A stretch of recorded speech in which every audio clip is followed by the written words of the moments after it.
Hey everyone, this is Chapter 3 of Hillel Ticktin's The Origins of the Crisis in the USSR. This chapter is titled The Nature of Social Control in the USSR. There are only a limited number of ways in which a ruling group can exercise control over other social groups. Direct force of repression is omnipresent, even if only in the background, wherever one social group rules over another.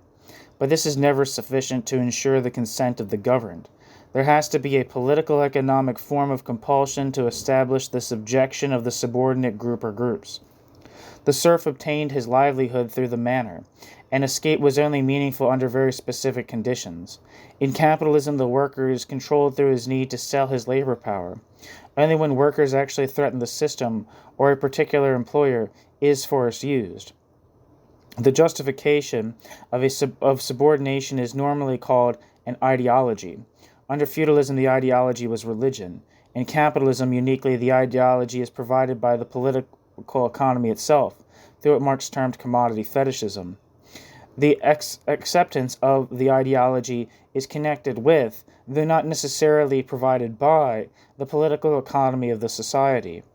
In the case of the pre-capitalist societies, the ideology is conditioned by the precariousness of life, the lack of an alternative form of organization, and the nature of the commodity provided by the purveyors of the ideology. In other words, the political economy of the society is crucial in understanding the form of control. In the case of the USSR, the crucial aspect of control is that established through the atomization of society. That atomization, however, is a close intermeshing of repression with the political economy of the society. The ideology, or more correctly the official doctrine, contrary to Orwell or much of what has been written in the West, plays little or no role in ensuring consent. To do so, it must be believed, and few people can actually accept the truth of the official line. Ideology in the USSR is not an easy topic, not because it is inherently difficult, but rather because of all the misconceptions that have been developed around that theme. It is not necessary to get involved in a detailed argument on the definition of ideology. There is no doubt that the regime has used forms of conscious indoctrination and censorship to propagate a particular outlook. The misconceptions concern the effect of that propaganda. The right-wing, if not far-right views of recent Soviet emigres have made it clear that the official doctrine has not been conspicuously successful in indoctrinating the population. Indeed, paradoxically, Ligachev made that quite clear when he referred to the need to counter alien ideas with a view, quote, closer to reality, end quote. This will be discussed below. New section, the question of ideology. The picture of a country so subject to ideological control that everyone is compelled to think along similar lines, even though they might struggle against it itself, has little in common with reality. In fact, one might question whether there actually is a dominant ideology at all in the Soviet Union. The definition does not alter this point, both in the case of the Marxist use of the category, false consciousness, and in an understanding of ideology as a world outlook. Certain requirements have to be met. In order to constitute some level of consciousness, there has to be some correspondence with the recognizable world. There also has to be a degree of coherence and compatibility of its internal elements such that it can be believed, adhered to, and used over time. The fact that it is not true, that is, that it has only a limited correspondence with the real world, must be gainsaid.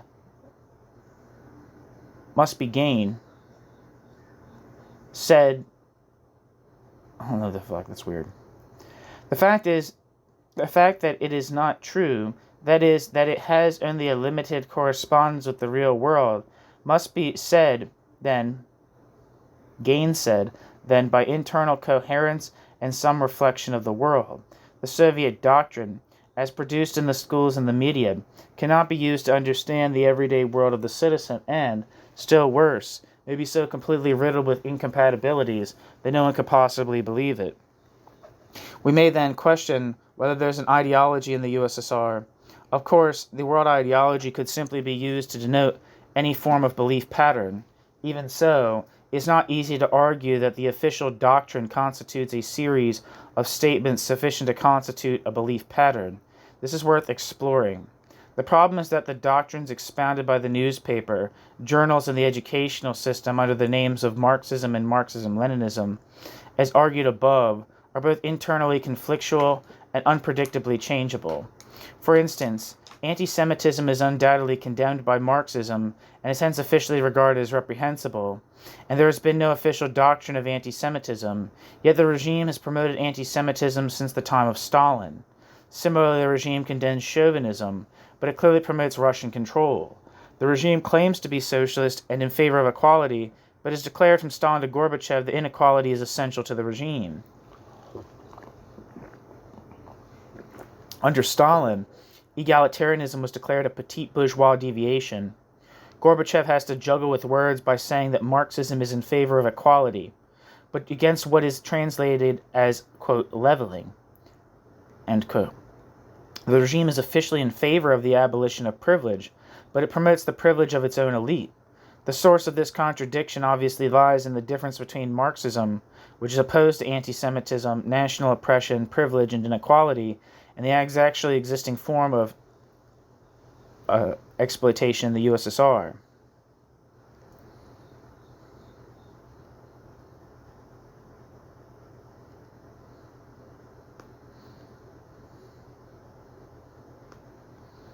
One second. I just want to copy that down because it seems like a good quote.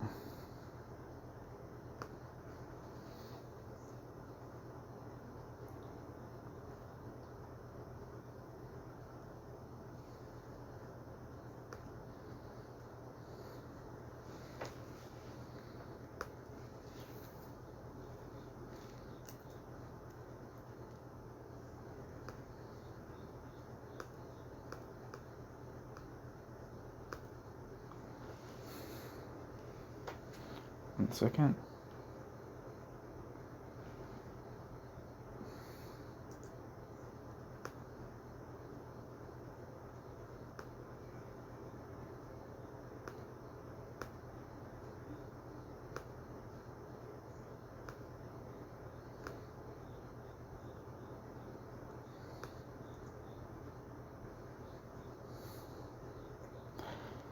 Okay. Sorry about that. There is a further conflict between what exists and what is justified. The regime has proclaimed the supremacy of the building of producer goods and turned this into a principle. On the other hand, the regime also declares that the satisfaction of the population is the fundamental law of socialism. In reality, one or the other must be true, not both. No one can be satisfied with an enormous pile of producer goods, which is what the regime has manufactured. The source of this contradiction lies in the transparency of the system. As a result, the half-truths of the ruling class in the West cannot be explicated in the East.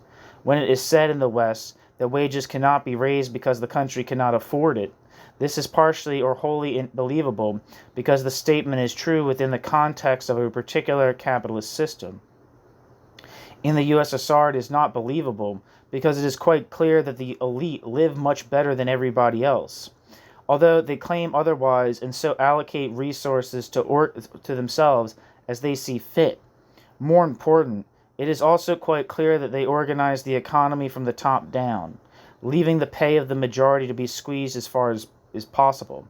In other words, because the elite are in conscious charge of an administered system, an alternative always seems possible. As a result, the elite have to resort to direct falsification.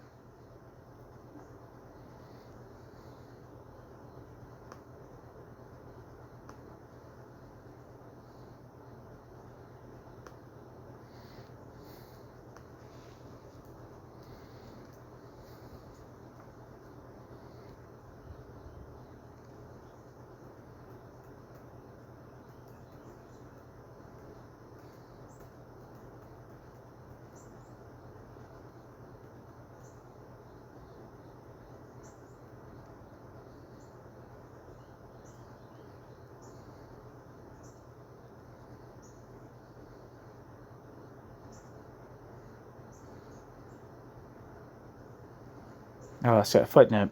In an article that discusses deception and refusal to acknowledge reality in the presence of workers, Agranovsky attacks what passes for a necessary secrecy.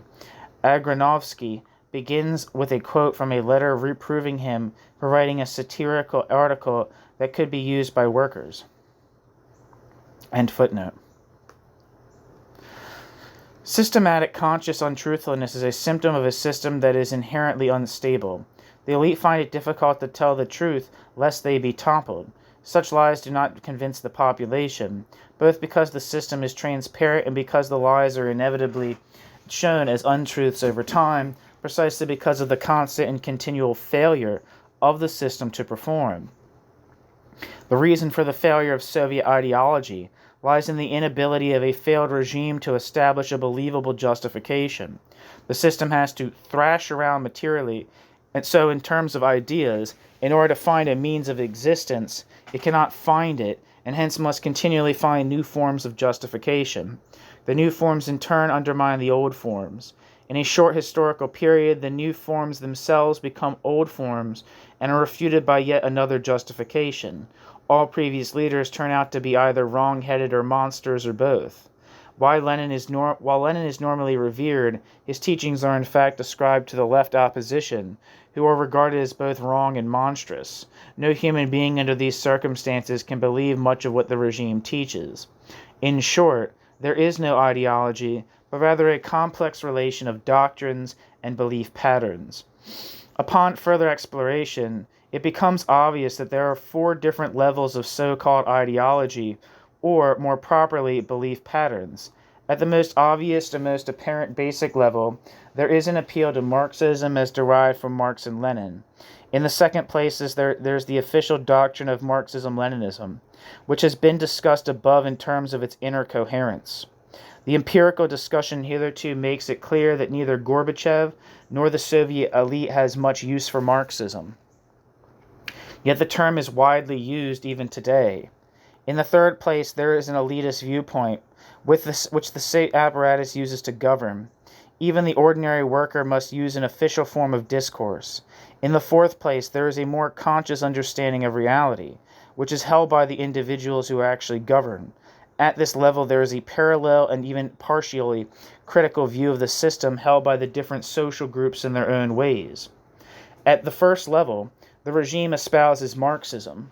In fact, it rejects the essence of Marxism. It could hardly be expected that a social group dedicated to its own self-preservation would maintain the doctrine of a thinker opposed to the existence of separate social groups in control of the surplus product. Pragmatism has always ruled in the elite, in fact. Stalin was clearly not guided by either Marx or Lenin, since both were in favor of direct forms of democratic control and were vehemently opposed both to a privileged group in control of the society and to a strong state. Their doctrine in fact stands as an indictment of the regime. I'll be cautious about attributing those qualities to Lenin. A side note for myself. But because the regime officially espouses Marxism, citizens are taught Marxist terminology and provided with the works of Marx and Lenin. A screen is thereby created that deceives both the local population and the rest of the world.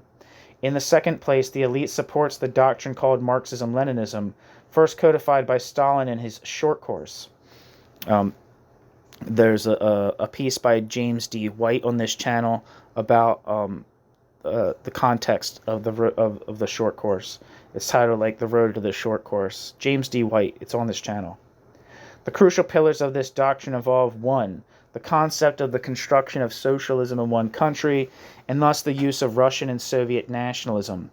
2. Control over literature and the arts with socialist realism.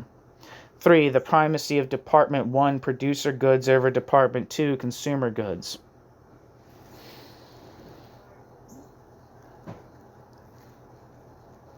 4. Centralized control over society provided by the elite in the guise of the apparatus of the Communist Party.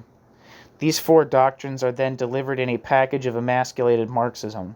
Crucial Marxist concepts such as abstract labor, surplus product, finance capital, and the long wave and atomization are dropped, if not directly, then in fact.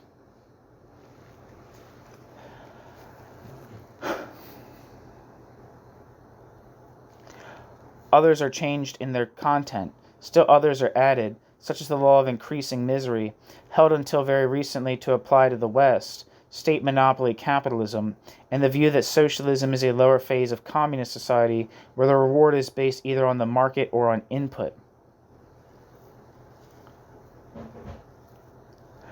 Since the elite would not dare let loose a genuine Marxism on the society, and emasculated Marxism is ideal in, quote, embezzling concepts, end quote, as Adam Przewórsky put it.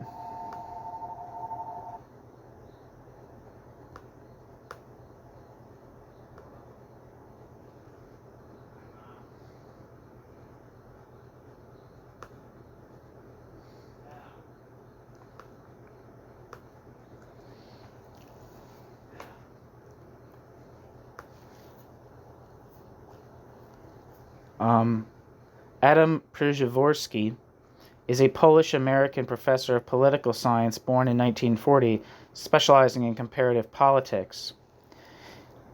He is Carroll and Milton Professor Emeritus in the Department of Politics of New York University. Adam Przewórsky is a scholar of democratic societies, theory of democracy, social democracy, and political economy, as well as an early proponent of rational choice theory and political science.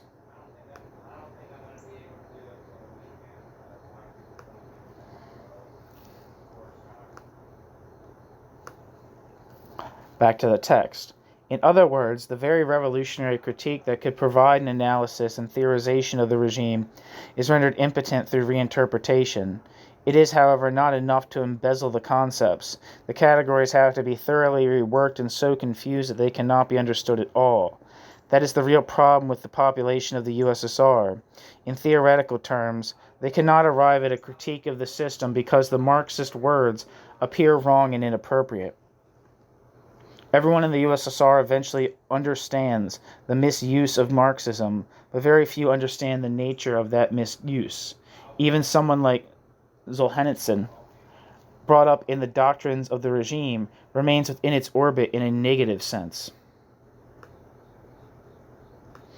I'm going to read Solzhenitsyn's Wikipedia intro real quick, even though a lot of people know who he is.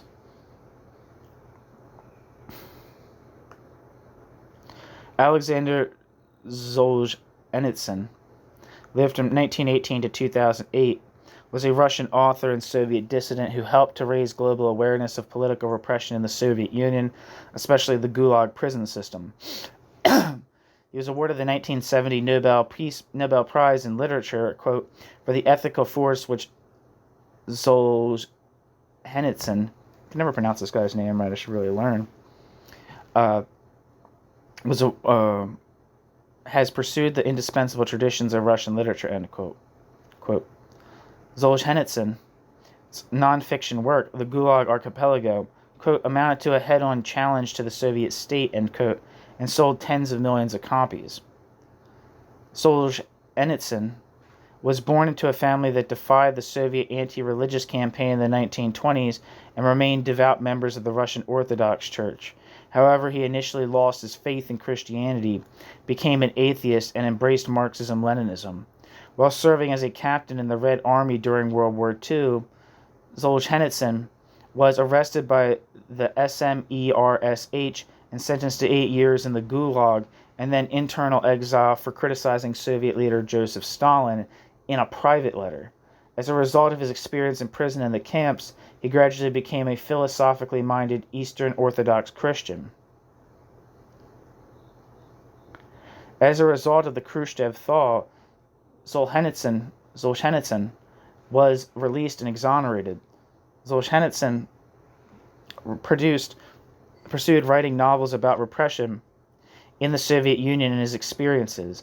In 1962, he published his first novel, One Day in the Life of Ivan Denisovich, an account of Stalinist repressions, with approval from Soviet leader Nikita Khrushchev. His last work to be published in the Soviet Union was Matryona's Place in 1963. Following the removal of Khrushchev from power, the Soviet authorities attempted to discourage Solzhenitsyn from continuing to write.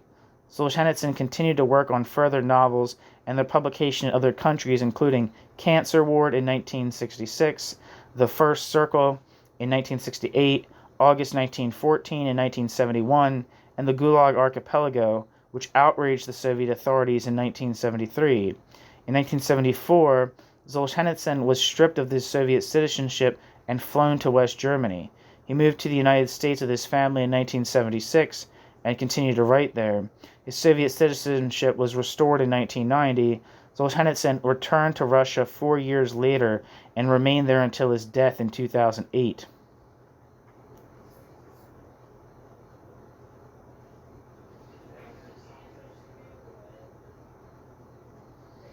Back to the text.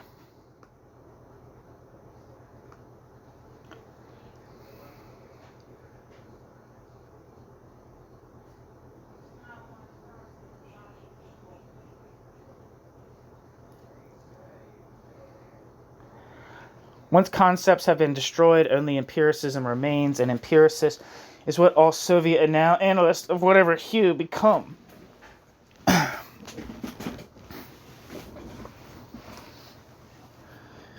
Did I say back to the text? It might be asked why they do not use non-Marxist concepts. They would if they could. The problem is that they are not familiar enough with the literature, but above all, they have not had the opportunity to discuss and evolve the concepts. Because the USSR is a novel form of society, new concepts have to be invented. Whatever theoretical system is employed, and in the absence of the opportunity for discussion, only primitive solutions can be produced. The official doctrine then intervenes and provides concepts that have to be overcome in order to proceed further in theorization. In fact, however, as Hannah Arendt pointed out, the bourgeoisie has had no theory since the beginning of the 19th century. A pro-market doctrine can certainly evolve and has evolved in the USSR, first in Aesopian mathematical form and now more openly. It says nothing new and is, if anything, a more primitive version of Western views. That, however, is not the same as a theory. It is simply a statement of belief in the superiority of the market over an organized economy. Marxism can provide the alternative theory. This already exists in the West, although largely in undeveloped form. Much of the Western left has excluded itself from this discussion by its dogmatism and lack of knowledge of the empirical details of Soviet society.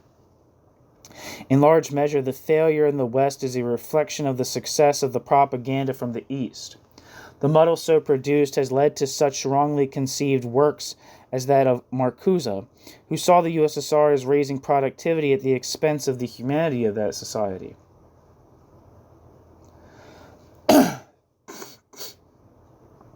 As the problem is now seen, in terms of the low productivity of the economy, Marcuse has little to contribute. Footnote, see Herbert Marcuse, Soviet Marxism, 1961, published with Vintage. I think that book might have been published earlier. I'm just curious, so I have to look it up. I think it might have been published in the early 50s. No, 1958.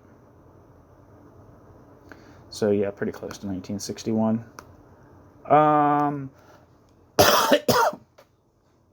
We can see how successful Soviet central doctrine has been. It effectively stopped internal thought and so prevented the emergence of a critical revolutionary theory.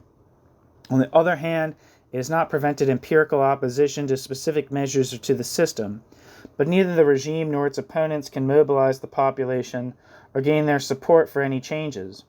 The doctrine, as explained above, is a form of apologetics for the existing regime, and it has sufficient plausibility to muddle the intelligentsia. It is also acted as a form of recognition and a basis for discussion among the elites, but such discussion is necessarily limited, for the elite does not actually believe in any form of socialism, which would imply that elites own abolition. Thus, it is a language of rule.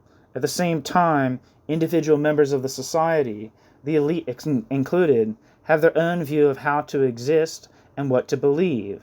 As a result, there are effectively four competing levels of belief in the society. We may conclude as follows. There is Marxism, which is not understood at all in the USSR. Then there is the official doctrine of Marxism-Leninism, which has served the purposes outlined above.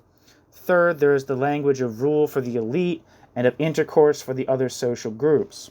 Fourth, private discussion in the family group is more open and intimate and is a muddled mixture. It can be seen that none of these belief patterns falls under the description of ideology. Preferring to see itself as science, Marxism rejects the view that it is an ideology, which it regards as false consciousness. The anti-Marxist has no need to object, since Marxism is not used in the USSR. Marxism-Leninism is false, and in any case is not believed. No serious person can actually make sense of the textbooks on the political economy of socialism. There is no logic to it. It is so internally contradictory that only learning by rote permits students to pass an examination in that subject.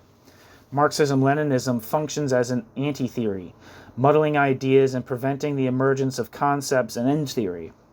The elite, however, have to converse and have their own view of how to rule. Their discourse pattern, however, is limited by its secrecy and necessary conflict with what they profess to believe. As a result, their private outlook is very different. It is fundamentally cynical and chiefly elitist, and highly elitist, even Victorian, in its contempt for ordinary people. What is the ultimate theoretical reason for the absence of ideology in the USSR? The answer is derived from the theory of the USSR itself. The USSR is not a mode of production. The USSR is not a viable historical social formation. As a result, it is impossible for the elite to formulate a set of doctrines that would at least partially conform to reality. By contrast, the false consciousness of the bourgeoisie assists it to govern because it corresponds to the needs of the capitalist class. It can admit to itself that it is a group of exploiters bound to be overthrown as all previous exploiting classes have been, but it can understand that the workers are opposed to the capitalist class and that they must be made to work, using the reserve army of labor and force when necessary. The falsity of the doctrine ensures that they perceive of themselves as eternal. While such a view might prevent the capitalist from seeing the form of his overthrow, nonetheless he maintains a useful optimism. In the USSR, the elite have no such faith in their future or in the system. The USSR cannot find a method of making workers work except to pretend that socialism exists and that it is in the interest of the workers to work, when every worker knows that socialism does not exist and that it is not in his interest to work. There is no objective means of control over the workers, and the elite doctrine must reflect this. As a result, as with everything else, the elite can only produce a muddle. Their doctrine is little more than an accurate reflection of the confusion of the economic system itself. Every attempt at introducing order only produces more chaos. The problem for Gorbachev can now be made clear. Real discussions require, if not theories, at least concepts and some reality. Gorbachev needs to jettison Marxism-Leninism and use words descriptive of a real society. Reforms cannot take place on the basis of a false understanding of the society. However elitist the ruling group, it needs to know the extent of opposition and the genuine feelings of the populace. In effect, the elite cannot even discuss within itself its own separate needs. On the other hand, its executive arm, the secret police, was able to discuss the real situation. That was their license, and hence it is not surprising that they became the organ most demanding of change. Not only did they know the extent of crisis in the society, unlike even the Central Committee, they could discuss it. Indeed, they had to discuss it with the political prisoners they were incarcerating. The extent of the ideological problem was illustrated by Ligachev when he was the secretary of the CPSU in charge of ideology. He said that the task was to help young people, quote, see life in its real contradictory multilayers, end quote. It was necessary, Ligachev said, to teach the youth how to analyze reality, which existing textbooks on society could not do. He also mentioned the need to counteract other views, given the uselessness of the existing books and teachings. In other words, the old model was no longer working. The regime needs an ideology that serves two functions. First, the elite need to speak among themselves in a manner that permits open-ended discussion. This postulates terminology that assists the formation of workable solutions.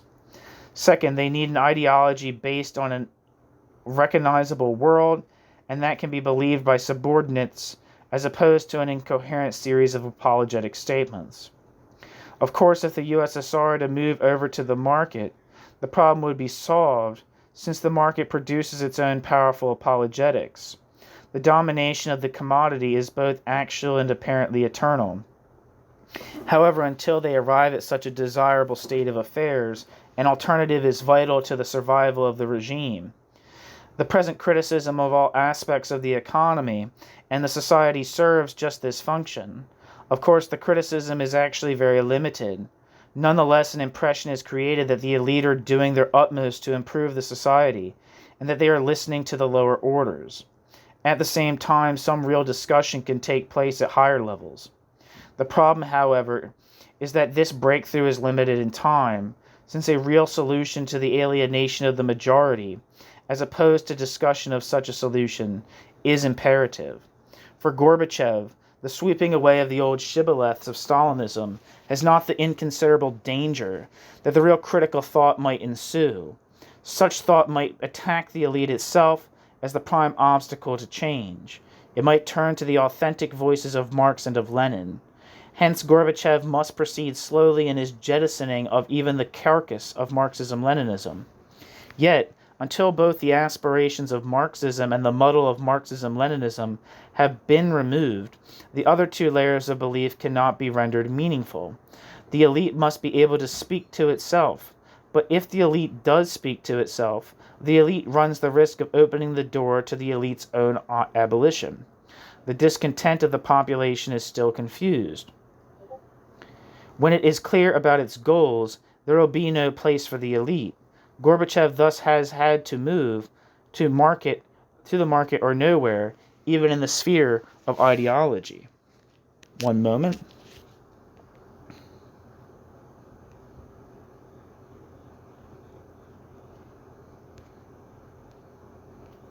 Just want to see how long I've been reading. Yeah.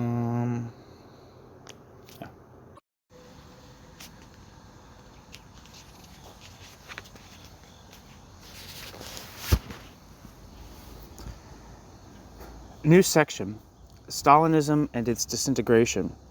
The doctrine of Stalinism is, quote, socialism in one country, end quote. As the society disintegrates, so groupings have arisen that espouse different aspects of the contradictory doctrines contained in the doctrine of socialism in one country. These are nationalism, both Soviet and Russian, anti-Semitism, belief in the superiority of Mother Russia, populism, liberalism, support for the market, and antagonism to the market.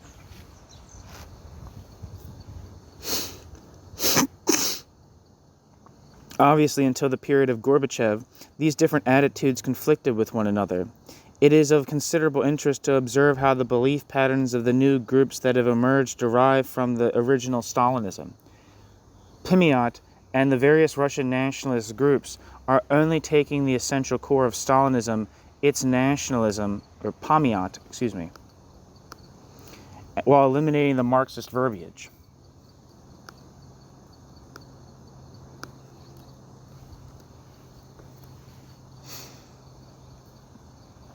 According to Wikipedia, Pamiat is the National Patriotic Front, quote, memory, end quote,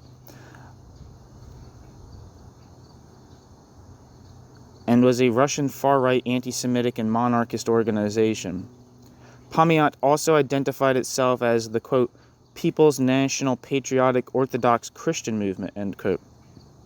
The group's stated focus is preserving Russian culture. Its longtime leader, Dmitry Vasilyev, died in 2003. The group disappeared by the 1990s and was split into groups like Russian National Unity.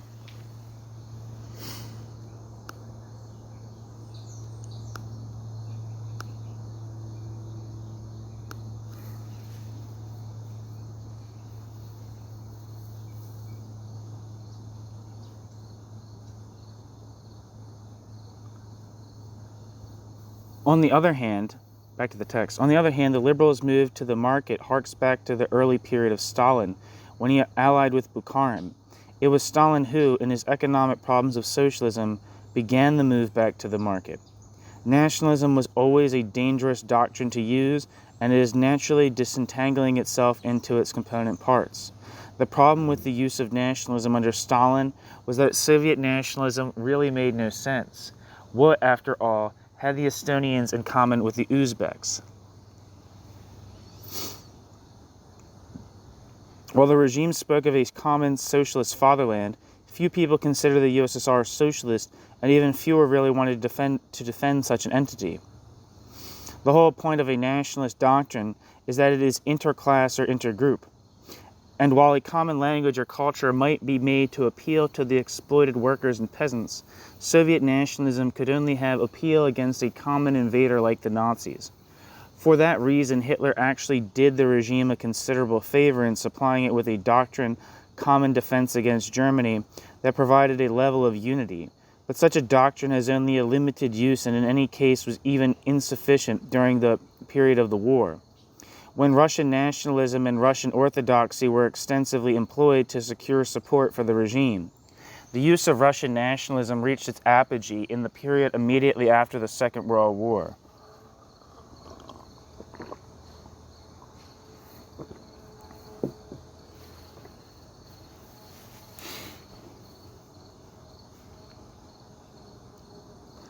The use of Russian nationalism reached its apogee in the period immediately after the Second World War, when the regime proclaimed the superiority of Russian civilization in practically all aspects. At this time, anti-Semitism and the imposition of Russian language and culture on all the different national groupings of the USSR, with the concomitant suppression of the local languages and cultures, reached its height. It is no wonder that the disintegration of controls under Gorbachev should have led to the formation of openly Russian nationalist and anti-Semitic organizations. In this respect, the meeting of the Sixth Plenum of the Union of Writers of the RSFR in 1989 was instructive.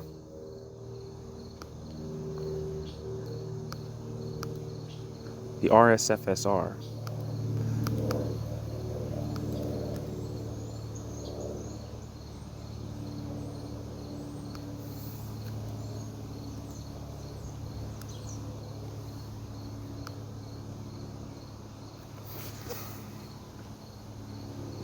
I just want to read the Wikipedia for the Union of Soviet Writers very quickly. The Union of Soviet Writers was a creative union of professional writers in the Soviet Union. It was founded in 1934 on the initiative of the Central Committee of the Communist Party, 1932, after disbanding a number of other writers' organizations, including Prolet Cult and the Russian Association of Proletarian Writers. The aim of the... Is that what I'm looking for, actually? I don't know. Where the hell am I?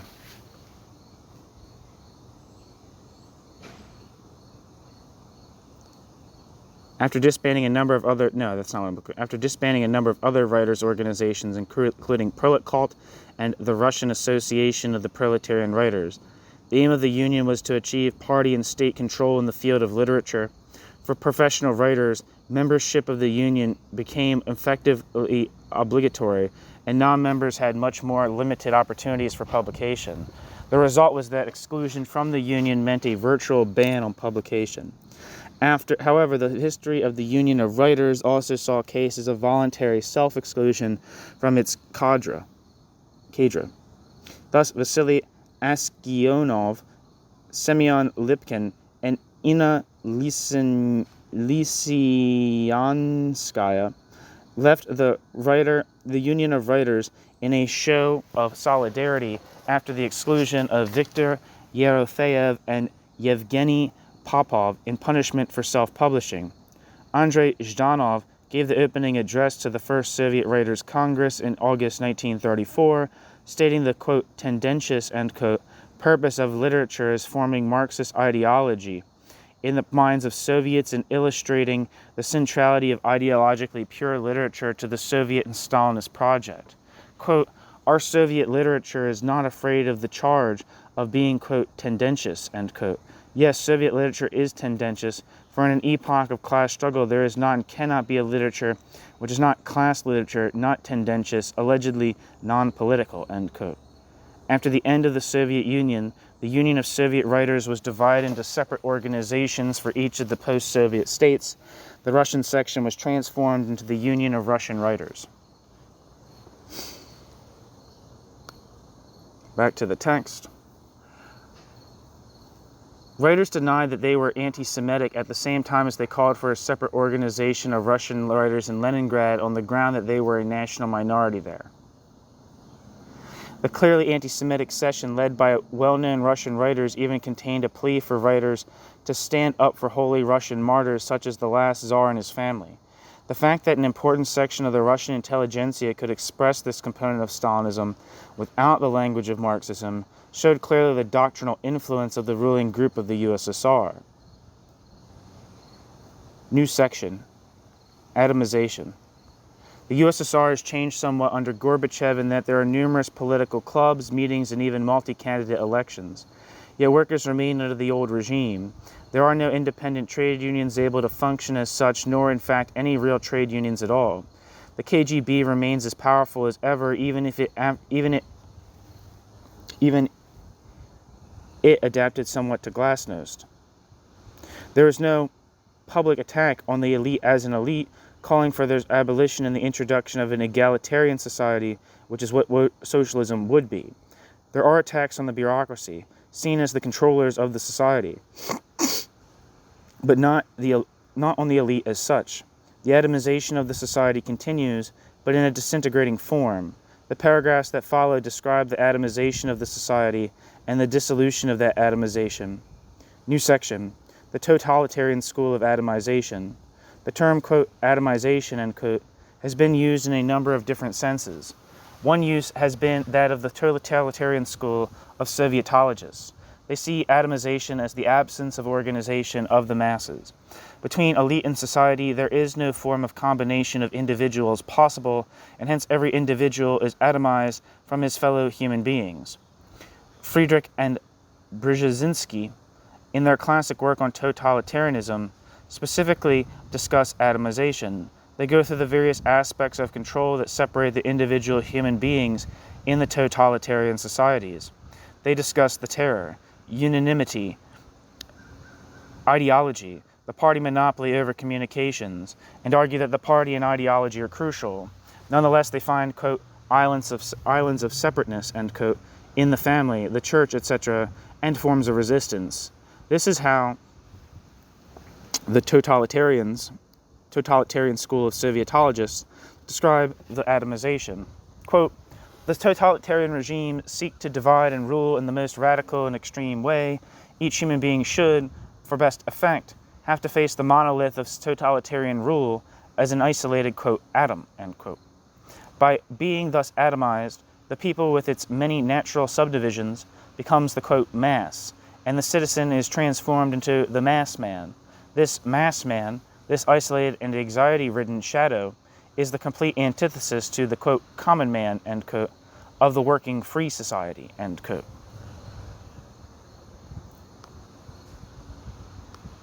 One second, I gotta duplicate this tab on my Chromebook.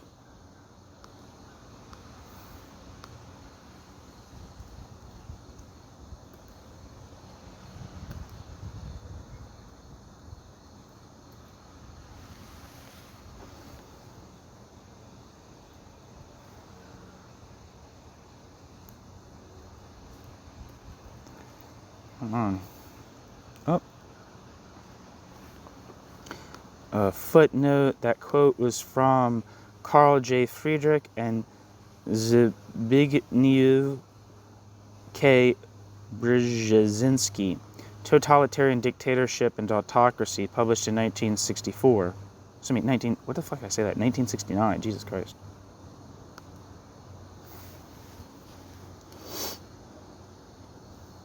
Friedrich and Brzezinski's work performed the singular service of providing a general theory to embrace modern anti-democratic formations.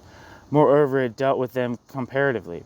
The comparisons made between Stalinism and fascism, or indeed Marxism-Leninism and fascism, were violently rejected by both liberal and left-wing scholars. Today, however, it has become commonplace in the USSR and elsewhere to point out the common features of the two social systems, and the Friedrich and Brzezinski book appears as a pioneering work. In fact, of course, the word, quote, totalitarian, end quote, was used in the 1930s by Trotsky and Hilferding, among others. Franz Neumann, the author of Behemoth, the classic semi-Marxist socioeconomic account of Nazi Germany, is given credit in the preface to the Friedrich and Brzezinski work. That the theory of totalitarianism was used to buttress the Cold War does not mean that it did not seize on important elements of truth. The general theory provided by the totalitarian school is wrong, but not because their facts are not correct, but because there is no comparison to be made between Hitler and Stalin. Or because there is no comparison to be made between Hitler and Stalin. I'm going to repeat that. The general theory provided by the totalitarian school is wrong, but not because the totalitarian school's facts are not correct, or because there is no comparison to be made between Hitler and Stalin. The totalitarian school are wrong because the totalitarian school's method is one of generalizing over the whole historical period of the USSR and then finding similarities with fascism. An alternative is to find the sources of the changes in totalitarianism in both societies and then look at those changes in totalitarianism in both societies interrelations. The Friedrich and Brzezinski framework is static, with no beginning and no end to totalitarianism. It appears a system that has unfortunately arisen in the 20th century for reasons that are really unknown. Their method is also one of abstracted empiricism, because the totalitarian schools simply compare empirical details over all the relevant societies over the whole time period they have chosen, instead of looking at the socioeconomic system at different periods and discovering the essence of the movement to totalitarianism, which can then be compared over time periods and over different countries. The effect in relation to the question under discussion is to reduce the particularity of Soviet-style atomization. In fact, atomization in the USSR is actually far deeper and more significant than it ever was in Nazi Germany. Friedrich and Brzezinski appear to be aware of this but unable to explain it or describe it as a phenomenon. Obviously, anyone who regards Nazi Germany as non-capitalist will see the latter and the USSR as closer than they were. Friedrich and Brzezinski reject the view that Hitler's Germany was capitalist because of the absence of competition and the interference with the free market. Friedrich and Brzezinski part company here with Neumann, who considered that the German worker sold his labor power since his free time was his own. Instead, Friedrich and Brzezinski argue that his free time was not his own, since it could be called on for a number of purposes and was also under intense investigation. This leads to a third objection to their work. It is confused. On the one hand, the totalitarian school find that fascism is not capitalist because there is interference with the free market, but on the other hand, the totalitarian school are constrained to argue over labor time, really to consider Neumann's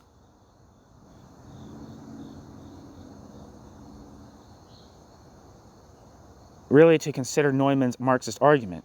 From a Marxist perspective, however, the question of whether society is capitalist or not is not one of markets, although that is an indication of the nature of the society, but whether surplus value exists.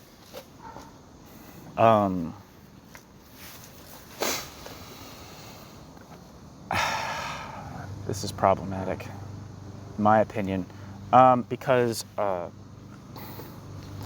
surplus value necessarily means surplus value taking the form of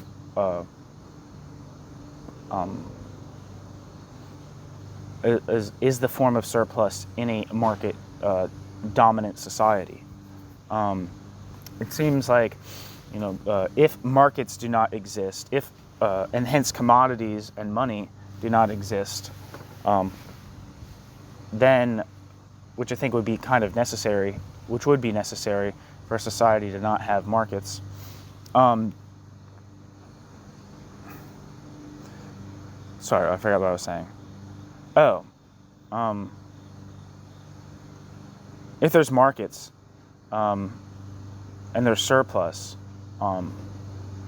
if the market is penetrated into production and there is surplus, that surplus would seem to necessarily be manifested in surplus value, right? Surplus that is realized via the act of exchange and necessarily represented in money. I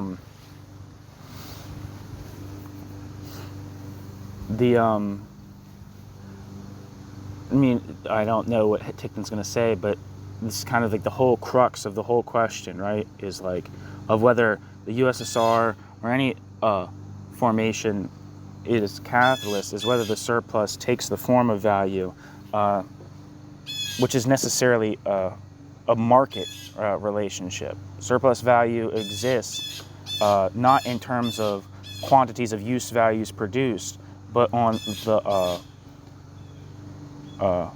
redeeming of potential surplus value embedded in commodities on the market via sale.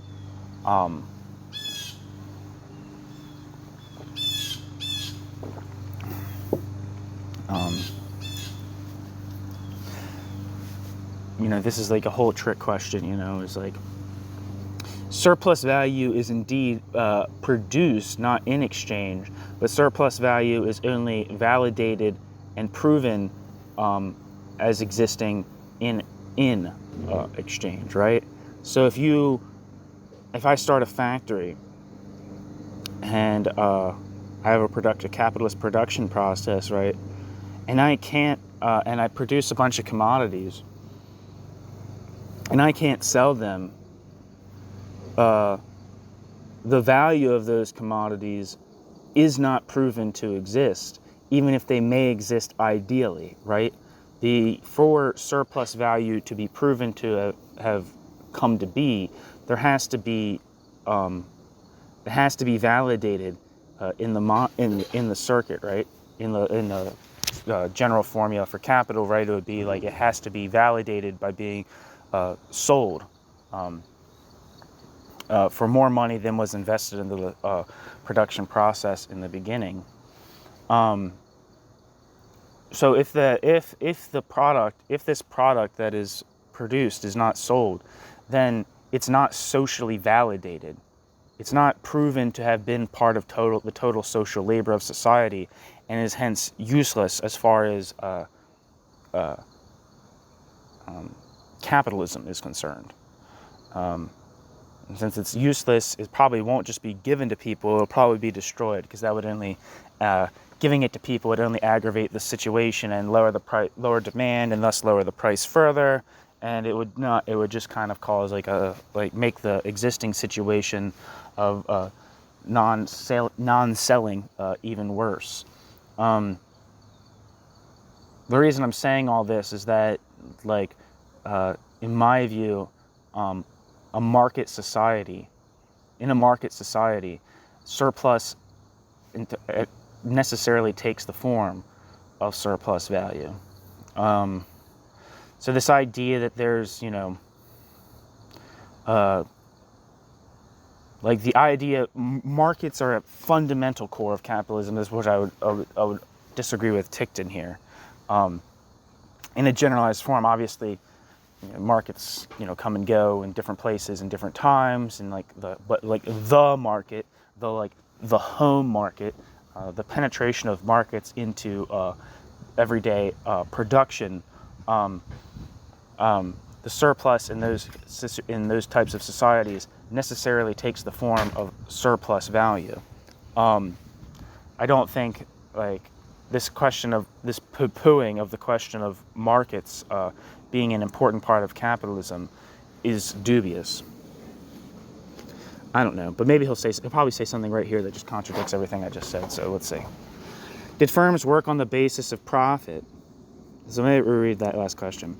From a Marxist perspective, however, the question of whether a society is capitalist is not one of markets, although that is an indication of the nature of the society, but whether surplus value exists. Did firms work on the basis of profit? Did firms accumulate their profits? Did firms fix prices, or were prices centrally controlled? Did workers sell their labor power? The answer in all cases is definitely positive in the case of Nazi Germany. The answer in all,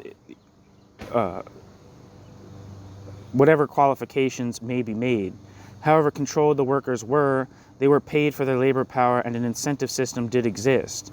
It's not a question of whether they were exploited in the sense that a surplus product was extracted from them by those in control, but of the form in which they were exploited.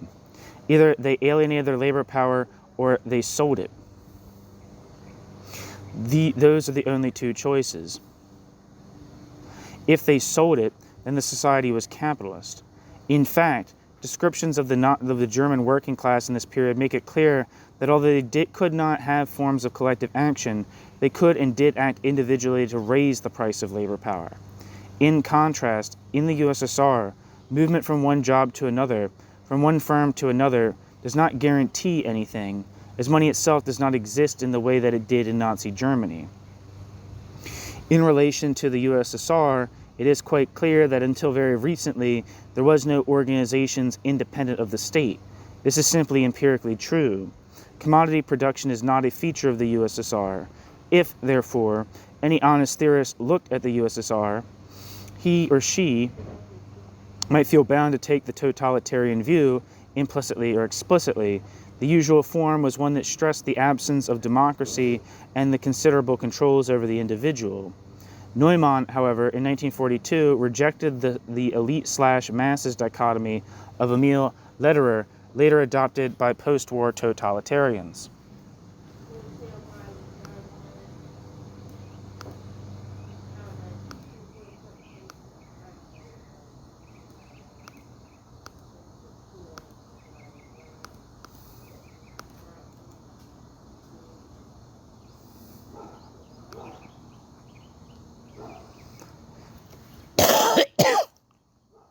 Wikipedia says, Emil Lederer lived from 1882 to 1939 and was a Bohemian-born German economist and sociologist, purged from his position at Humboldt University of Berlin in 1933 for being Jewish. Emil Lederer fled into exile. Emil Lederer helped establish the, quote, university in exile, end quote, at the New School in New York City. End footnote. Or no, not end footnote, but back to the text. And here's a quote. Here's the quote from Neumann. The essence of National Socialism consists in the acceptance and strengthening of the prevailing class character of German society, in the attempted consolidation of its ruling class, in the atomization of the subordinate strata, through the destruction of every autonomous group mediating between them and the state, in the creation of a system of autocratic bureaucracies interfering in all human relations. The process of atomization extends even to the ruling class in part. It goes hand in hand with a process of differentiation within the mass party and within society that creates reliable elites in every sector.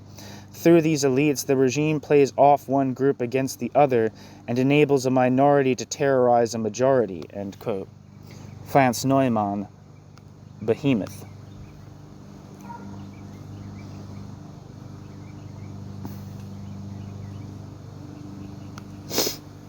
Neumann argues further that, quote, National Socialism did not create the mass men. National Socialism has completed the process, however, and destroyed every institution that might interfere, end quote.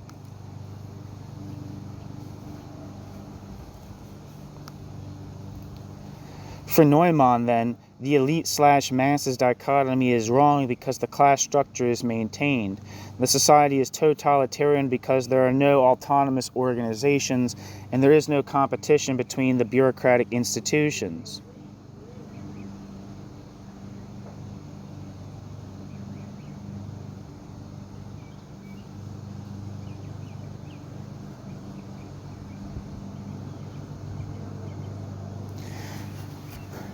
That seems, for me, from my understanding, my limited understanding of Neumann's work, is that he did think there was competition between bureaucratic institutions in Nazi Germany.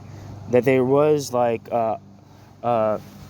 as opposed to the totalitarian theorists who kind of think that the Nazi Germany was kind of this stable, invincible thing, that there was in fact a lot of competing, often sometimes violently, rackets within the Reich. I mean, I'm not exactly sure, but that was what I believed his thesis to be. I have a piece coming up by someone named Zollner, who has it's kind of an introduction to Neumann. But I think the notion of rackets is an important part of Neumann's thesis about or conception of the Nazi economy and the Nazi state. Not sure. Back to the text. For Neumann then, the elite/masses dichotomy is wrong because the class structure is maintained. The society is totalitarian because there are no autonomous organizations and there is no competition between bureaucratic institutions. Neumann was, of course, speaking only of Nazi Germany, but Neumann provides a deeper understanding of the nature of atomization in modern society. Neumann sees atomization existing through the suppression of independent organizations, which has the result that the citizen cannot choose which bureaucracy to address. Neumann becomes dependent on a particular institution and particular bureaucrats. To assert that there are no independent organizations, although correct, is superficial and possibly misleading. In order to have no independent organizations, there has to be a powerful group suppressing such organizations. That is, an organization that is part of the state is bent on preventing others from establishing an independent existence. The usual answer is that such an organization does exist in the USSR, and it is called the Communist Party. But only the hierarchy of the Communist Party is able to issue instructions and have independent meetings. There are meetings of area and building residents, meetings of various kinds in the factories, meetings of the different levels of Soviets, and so forth. There are organizations in existence, and there is not always a Communist Party viewpoint for each of these organizations. There is no necessary view on residents' quarrels, nor is it immediately apparent why members of these organizations should follow the line that they are given. No extra compulsion is applied. Hence, it is clear that some extra-party force must be operating. That, of course, is the KGB, in a bureaucratic structure where no independence can exist for any citizen. It is never enough to specify the party as the instrument of rule.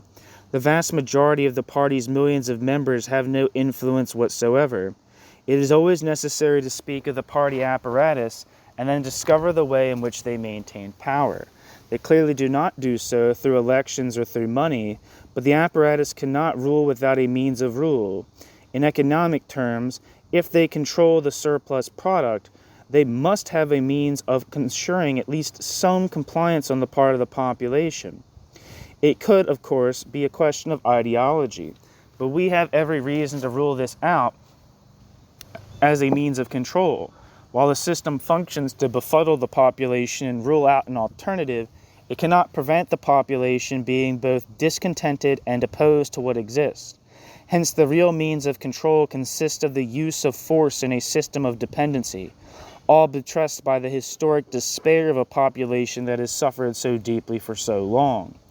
The totalitarian theory can be seen to have been correct in the statement that there are no independent social or political organizations, but the totalitarian theory ignores the bureaucratic dependency to which Neumann referred. The stress on the single party and the pulverized mass meant that the totalitarians were not able to grasp the real mechanisms of control or the reasons for the existence of the atomization in the first place. New section. A new theory of atomization. Whereas the totalitarians see atomization largely politically, Marx adds a social dimension. Marx saw human beings atomized under capitalism by the nature of commodity production.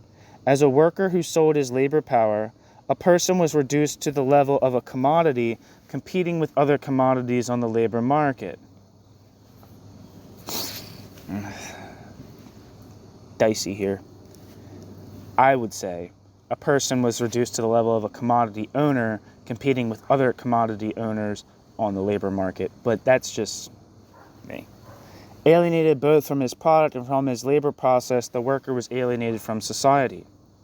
The worker was alienated from himself insofar as that worker's nature required creative social labor, and from others insofar as his social labor was not truly social. The concept of alienation was then contained in Marx's view of commodity fetishism. Instead of controlling the commodity, the worker was controlled by it, and consequently dominated by his own labor. By being dominated, his natural social integration was mediated through the commodity, and hence his integration in the division of labor was indirect and so individualized. Although part of society, he was an atomized part of it. This is a very sketchy preliminary outline of Marx's viewpoint. The word, quote, atomization, end quote, immediately conjures up a picture of individualization imposed on mankind by some external agency. It therefore stands counterposed to community or forms of communal organization. Forced industrialization, as opposed to forms of democratic or spontaneous cooperation, is the concept that underlies the term, but that does not provide a sufficient understanding in itself of the nature of atomization.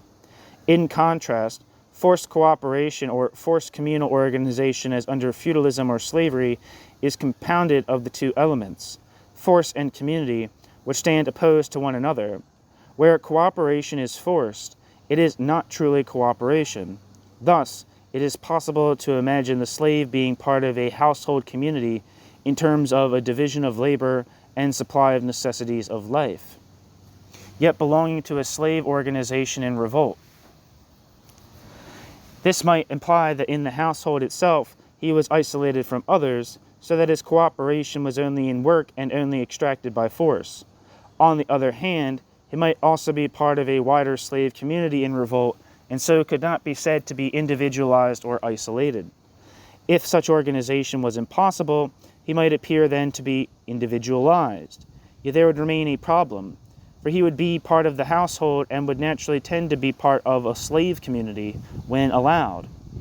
Unless he were alone in the house, he would be bound to be part of such a community in which the master had paternalistic responsibility.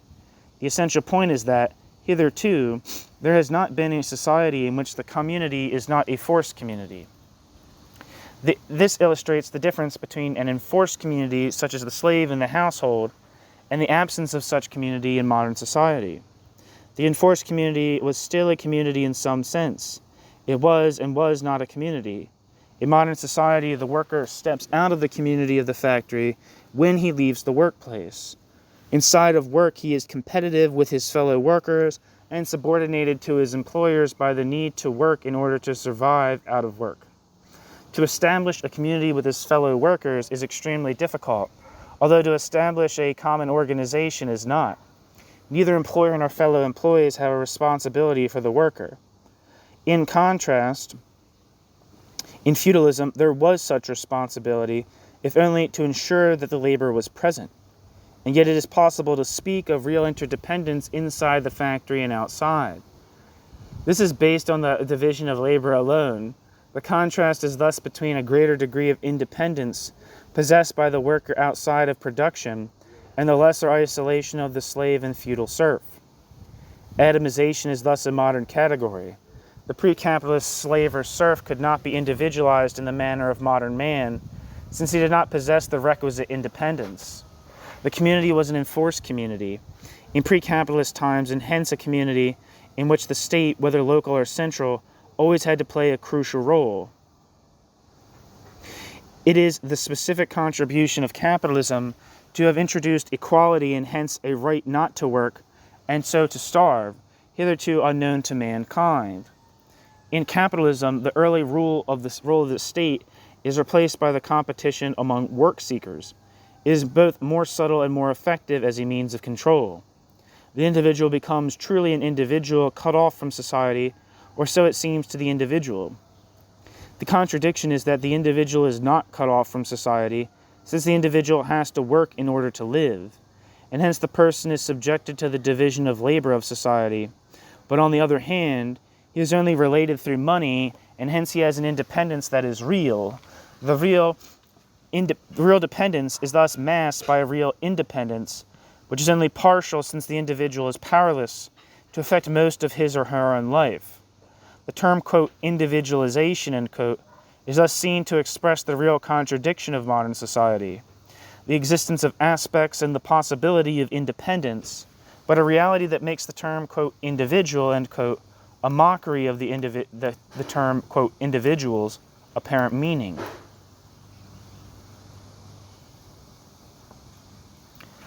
Mankind is necessarily social, and is only through and in society that the individual can exist. The ant is social in this sense, but there are no individuals in ant society. All ants must conform to a present pattern that can never be changed. The development of mankind has been an evolution away from such patterns toward a greater degree of control over human society. In principle, however, it can only be at the point when everyone has an input into planning, and so deciding the present and future of the society, that the individual can be said to be truly an individual.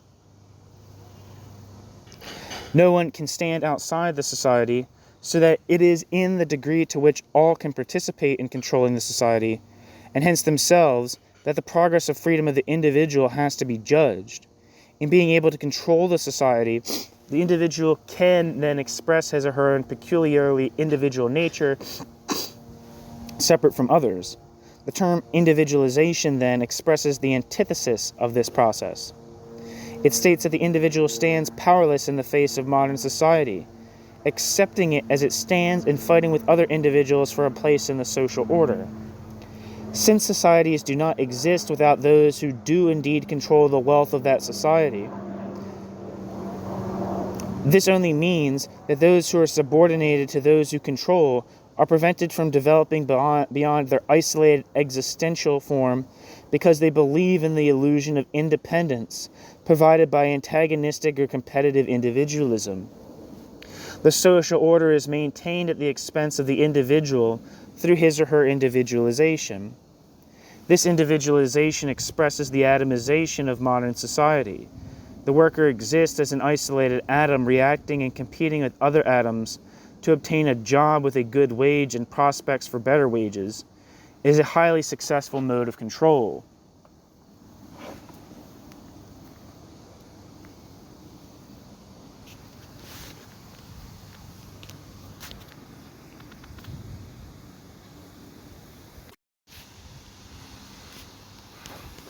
This brief introduction expresses the nature of the problem and provides an orientation to the concepts of organization, individualization, and dependence, all of which will later be explored in greater depth. The purpose has been to show that atomization is a general concept, not to be confined only to a society that does not permit freedom of speech and assembly, such as the USSR or Nazi Germany. Furthermore, it will soon be clear that these aspects are not sufficient to explain the nature of Soviet atomization. The impossibility of spontaneous organization or organization independent of the state is an important aspect of Soviet society. But the impossibility of spontaneous organization or organization independent of the state is a result of the atomization of the society rather than the atomization of society's cause. There can be no doubt that the existence of a permanent secret police that has enormous power in the society is of the utmost significance for understanding Soviet society and Soviet society's political economy. This power is not self-derived. This power is not self-derived. This power derives from the close integration of the secret police into a society whose political economy permits the secret police to control the life of an individual in a way that is unique both in modern history and probably in all of human history. Furthermore, there is some doubt whether the society could exist at all without the secret police. The close integration of the secret police with the political economy, both in directing that political economy and in using that political economy to maintain society. is what characterized the peculiar power of the secret police. In modern society, it is the market that serves as a safeguard for the individual against victimization. What? The individual may lose his job, but he does not necessarily lose his house. The individual may be jailed, but that does not entail loss of all else when he is freed. In the USSR, the individual who runs foul of the secret police may lose his job, his educational degrees, diplomas, titles, his home, his right to live in a particular town, all the money that he possessed, and perhaps as a result, even his family, not to speak of his reason. Whatever the secret police did under Stalin, today the sanction of imprisonment or exile is less important than the aspects mentioned above, which affect everybody at some point and some people frequently. It's not that everyone loses some aspect of his or her existence. Excuse me, there's a bug on me.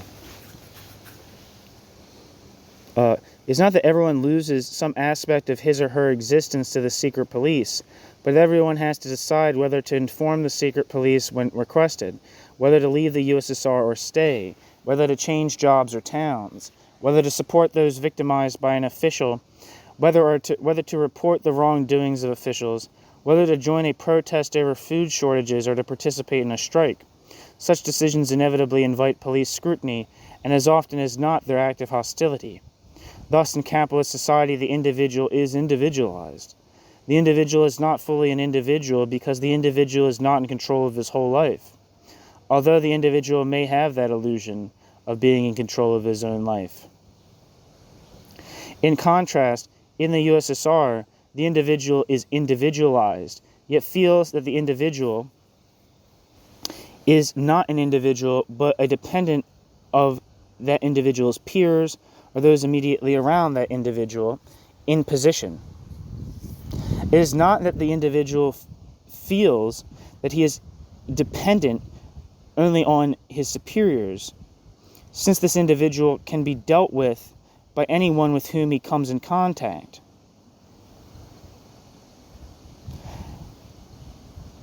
The individual is part of an organization and cannot establish any space between this individual's identity and that organization. The individual has no illusion that he is in charge of himself, and hence the individual stands in permanent antagonism to the organization to which he belongs. In contrast, in capitalism, the individual may stand in antagonism to his fellows, but not to the organization for which he works, until the system begins to malfunction. Then the worker stands in antagonism to the organization, controlling the worker, merging the worker's identity with the worker's fellows in order to eliminate the organization. At the moment of liquidation of the organization, he stands as an individual merged into the new movement. If the new movement does not take steps to establish control from below, then the worker exchanges an illusory independence for a perceived dependence. An illusory independence for a perceived dependence. At that point, the worker must ask whether he has not lost something, even if it was an illusion. That illusion of independence from the division of labor and control by the capitalist class is only sustained through the existence of forms that provide an independence from peers, though not from an immediate superior. Other members of the ruling class may have no relation to the individual involved. In contrast, in the USSR, the individual is dependent on all superiors, and to enforce that dependence, he becomes dependent on his peers as well. In other words, his dependence is total. He is totally dependent and hence totally individualized. Dependence and individualization are two poles of the contradiction of the atomized individual in the USSR. It is in fact only the particular expression of the more general contradiction between the organization of the society and the self-interest of the unit brought down to the level of the individual. On the one hand, the Soviet worker exists within a factory, inside a building and its social organizations, within other formal organizations such as trade unions, work units, and possibly the Communist Party, receiving particular instructions and acting accordingly. On the other hand, the worker has no social organizations, no informal groupings that permit him to advocate his knowledge, interest, or existence as a class. The bureaucratic incorporation of everyone produces its opposite, their atomization into discrete units. At the same time, atomization of the individual leads to undemocratic organizations, controlled from above, and so to bureaucratic organizations.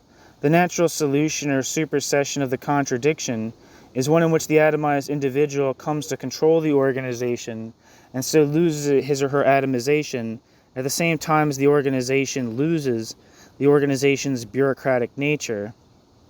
Atomization is thus a feature of both capitalism and the Soviet system. Its extreme under capitalism is reached in so-called totalitarian regimes such as Nazi Germany. These are nonetheless different from the USSR insofar as the market is retained. In a certain sense, they are not as atomized. Friedrich and Brzezinski's definition relies heavily on the view that atomization is a result of political powerlessness. Since individuals cannot organize, they are atomized and become, quote, anxiety-ridden shadows, end quote, who are preyed on by the organization of the organs of the state.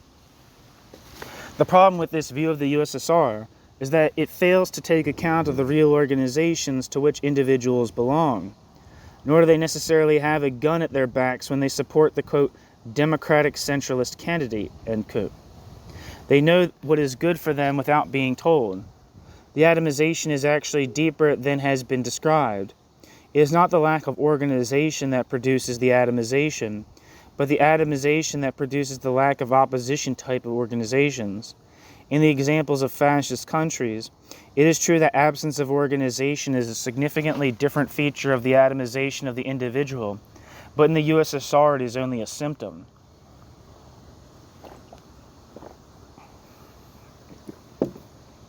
New section. Comparison with Nazi Germany.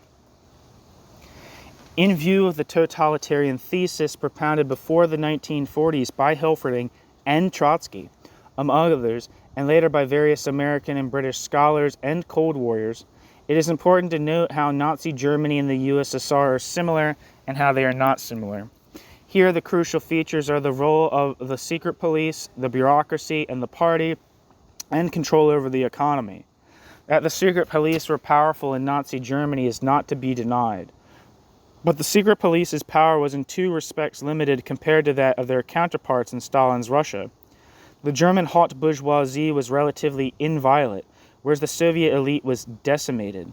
There is no comparison between the numbers of social democrats and various oppositions arrested in Nazi Germany and the number of the members of the capitalist class proper who were victimized. By contrast, in the USSR, the old revolutionaries, the newly powerful bureaucrats, and the potentially powerful elite all went to the camps in death. The second difference lies in the totally bureaucratized nature of the Soviet economy as opposed to the partially bureaucratized form.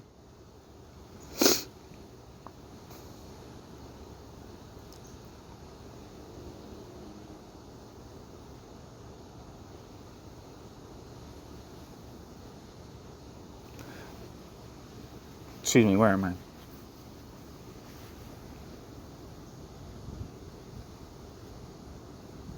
The second difference lies in the totally bureaucratized nature of the Soviet economy as opposed to the partially bureaucratized fascist form. The market economy, which continued to function in Nazi Germany, even with bureaucratic deformations, allowed a degree of independence that was impossible in the USSR. When housing, jobs, and transport were allocated not by fiat, but by money, people could continue to exist, however harshly, in the interstices of the system. The range of controls held by the secret police is always less in any market-type system. In the USSR, by contrast, the center had control over labor power in a manner that would be impossible for a partially functioning market economy. Hitler remained afraid of his workers throughout his period of office, while the Stalinist regime actually achieved the result of removing the collectivity of the workers. This was in part a function of the backwardness of the USSR and in part a result of the abolition of the market. The third difference lies in the nature of the party. Stalin virtually destroyed the Communist Party as even a nominally functioning organization. In Nazi Germany, the National Socialist Party actually did function as a means of control over the population. Its ideology was crucial in maintaining some level of support, not to speak of the mobilizing campaigns led by Goebbels, whose activities cannot be compared to the descriptions provided by Machiavelli, since they insult even the cynical Italians of the Renaissance. It is a popular myth in the West, propagated by the totalitarian school, that the party in the USSR plays a crucial role in maintaining the system. To do so, a party must, among other conditions, have an ideology that is believed. We have already treated this question, but here we briefly point out that Hitler was at least a consistent anti-Semite. His propaganda was nonsense, but it was consistent. The Jews were capitalists, Bolsheviks, and cheats, and clearly the one thing Bolsheviks and capitalists had in common was that they cheated the shopkeepers, the peasants, and the upwardly mobile of their just reward. In the USSR, Stalin and his successors, who may have been anti-Semitic, but only while claiming otherwise, have stood for equality for the common man, while also declaring that the idea of equality is a petite bourgeois delusion. They rallied against nationalism while supporting Russian nationalism as well as Soviet nationalism. They have said that they were democratic whilst abolishing any vestiges of democracy. What is their ideology? Hitler, by contrast, had a message, and his propaganda ministers succeed in conveying that gruesome message, in part by using the Nazi Party. The Communist Party of the Soviet Union, on the other hand, which had no Congress for 13 years, and whose Central Committee and Politburo hardly operated except as a frightened audience, had no role as a party and played no such role. Finally, the fourth point of difference lies in the nature of the economy. Clearly, this is crucial and explains the other three arguments in the final analysis. The Nazi economy, for all Hitler's railings, remained an economy controlled by a capitalist class. It operated through a real market with real money. By contrast, the USSR claimed to have abolished value in this period and did in fact largely abolish even the form of money in the early 1930s in order to deal with the massive shortages operative throughout the economy.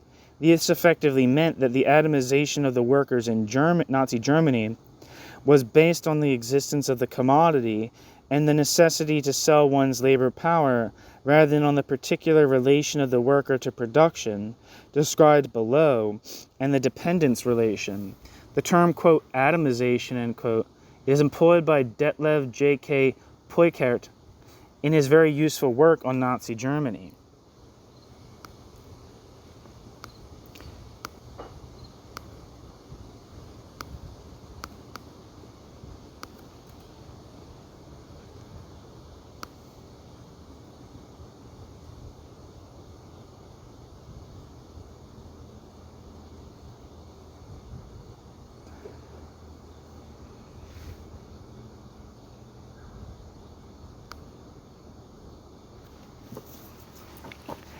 Detlev Peukert lived from 1950 to 1990 and was a German historian noted for Detlev Peukert's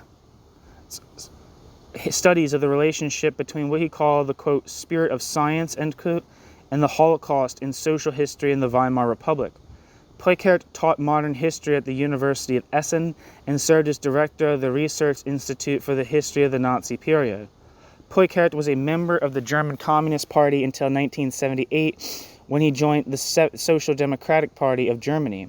A politically engaged historian, Peukert was known for his unconventional take on modern German history, and in an obituary, the British historian Richard Bessel wrote that it was a major loss that Peukert had died at the age of 39 as a result of AIDS.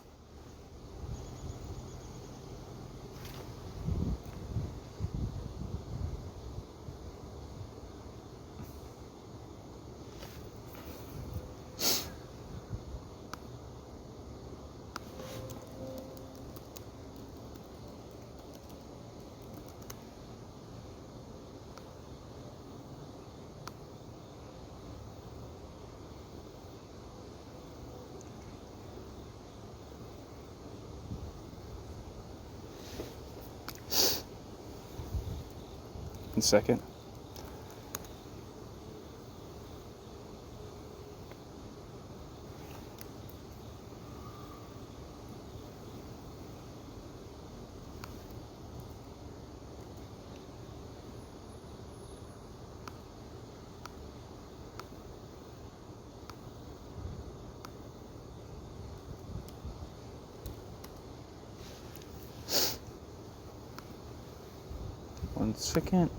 So I'm just seeing if there's anything that's different in the German Wikipedia.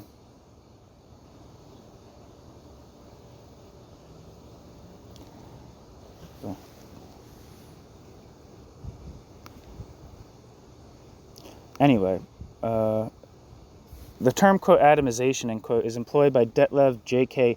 Peukert in his very useful work on Nazi Germany. Peukert quotes Robert Lays being the leader of the, or the head of the so-called Labor Front in Nazi Germany, I believe.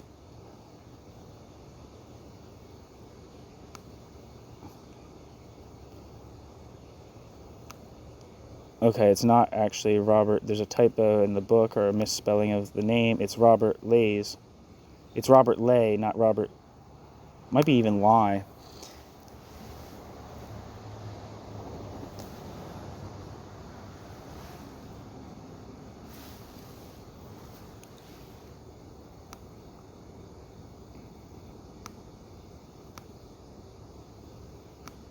One second.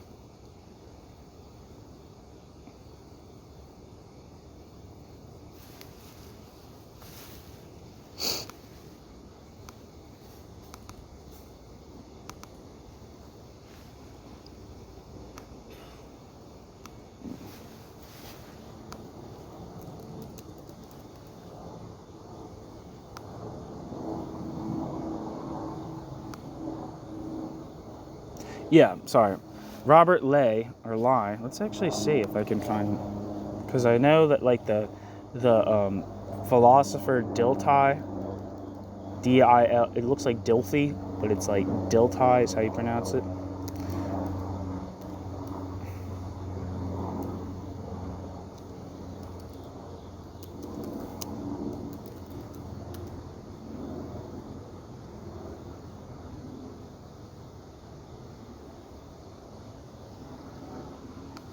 I don't know, my internet's not working because the internet never works.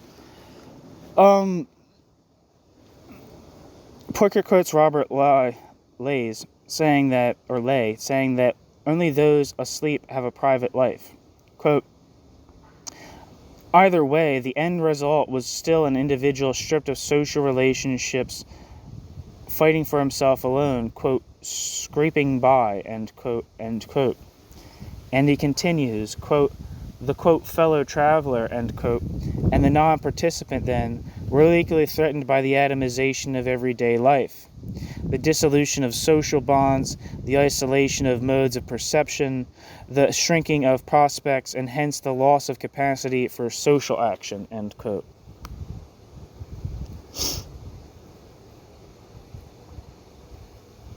Footnote. Detlev J.K. Peukert, Inside Nazi Germany, Conformity, Opposition, and Racism in Everyday Life. End footnote. Clearly, this description of Nazi Germany does not rely on commodity fetishism. It is fundamentally arguing that the individual in society is separated from his fellows and so bereft of social action. This is done politically through the system of political controls. At the same time, the ordinary worker would also be atomized in the ordinary manner of a capitalist society. Capitalist society, however, also engenders, in its decline, a socialization of production such that labor breaks through its atomization in order to realize its full potential as a working class. It is this formation of a collectivity that Nazi society dealt with so effectively. In other words, it repaired the break in the pattern of commodity fetishism by political means. No organization of any kind was possible. The individual was entirely shorn of his social context. The essential point is that commodity fetishism cannot be repaired without a thoroughgoing political economic penetration of the society. Hence, the Nazi Party had indeed to individualize the society to the point where the social context vanished. Hence, Poincare could remark, quote, private spheres of behavior were impoverished and isolated, relapsing into a self-serving individualism devoid of all potentially dangerous connections and meanings. The Volksgemeinschaft that had been so noisily trumpeted and so harshly enforced became, in the end, an atomized society, end quote. In contrast, the USSR abolished commodity production. Again,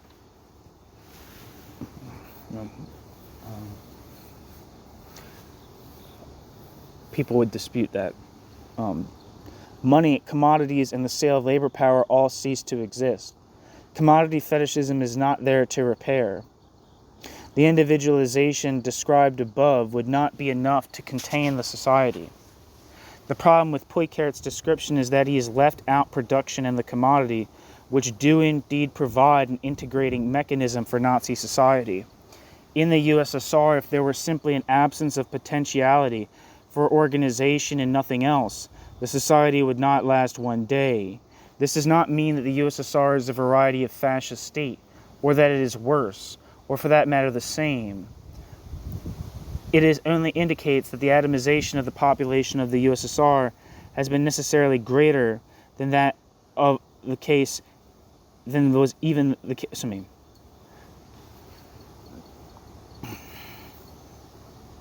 This does not mean that the USSR is a variety of fascist state, or that the USSR is worse, or for that matter the same.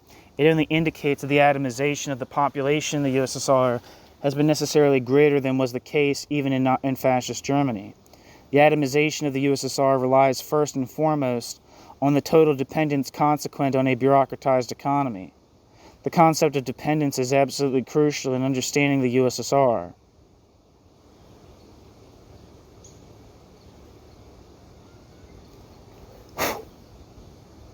New section, dependence.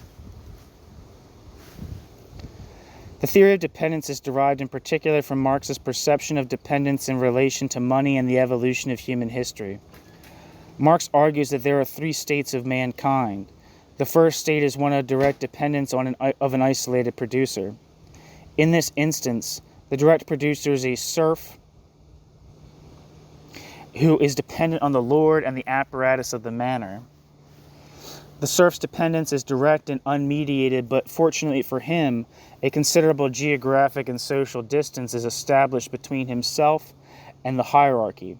This gives him some independence, since supervision then becomes intermittent and is more attuned to results than the process itself. The isolation is a result of the undeveloped nature of the division of labor. This also, however, implies that the producer is largely working for himself and not for a market. The integration with the society is thus limited, and hence his dependence on others is similarly limited. We may next consider the society of so-called primitive communism. Here Marx speaks of a comparison with the society of the ant, where members of the society find that their life is largely determined for them. Dependence here is total, personal, and direct, although in the final analysis is dependence on nature. The individual is compelled to perform certain functions and engage in particular tasks day in and day out. Clearly, the individual in one sense hardly exists. The individual can only exist as an individual when there is a certain command over nature such that scarcity is less dominating. From this point of view, the movement of society is one in which there is a progressive overcoming of scarcity.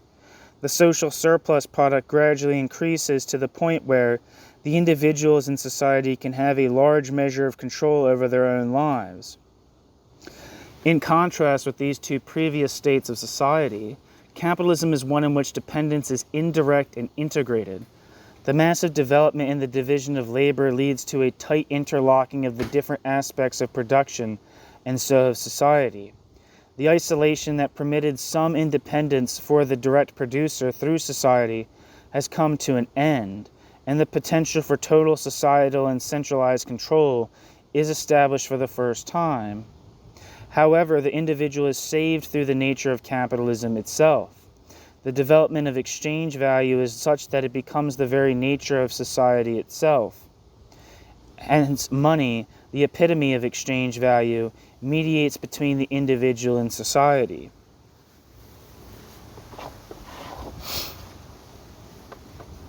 The indirectness of this dependence on the division of labor provides a measure of independence for the individual.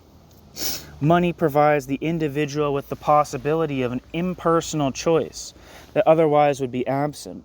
The impersonal nature of social relations is crucial to this level of independence from the society.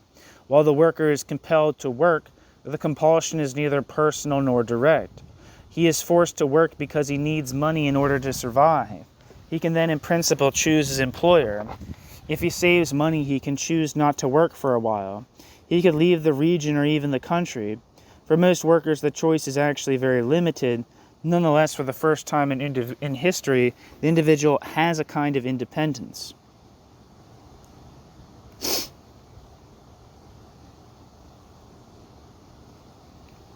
In contrast, a socialist society removes exchange value and so money. As a result, dependence becomes direct and personal. Worse, it also becomes total, as in primitive society. In the latter case, however, the dependence was externally determined. Now dependence is internal and increasing as the society becomes ever more interconnected. That difference is the crucial point. However, Jesus Christ. In contrast, let me restart. I fumbled it all over myself. I'm losing myself here. In contrast, a socialist society removes exchange value and so money. As a result, dependence becomes direct and personal. Worse, it also becomes total, as in primitive society. In the latter case, however, the dependence was externally determined. Now dependence is internal and increasing as the society becomes ever more interconnected. That difference is the crucial point. Society now permits the individual to take control over itself and himself in two ways. In the first place, the individual now has direct and indirect forms of control over different units of the society. In the second place, the individual's position is determined by himself alone. He can change his position in the division of labor both hierarchically and horizontally as he sees fit. His consumption in a society where scarcity is largely or completely abolished is his own affair. His choice, therefore, is at the highest possible level. Labor becomes man's prime want as opposed to man's curse. Man's working day becomes a day of creativity. The individual, therefore, has only one interest in relation to other individuals, one of cooperation to ensure the common individual interest. Humanity, through its social forms, becomes truly human.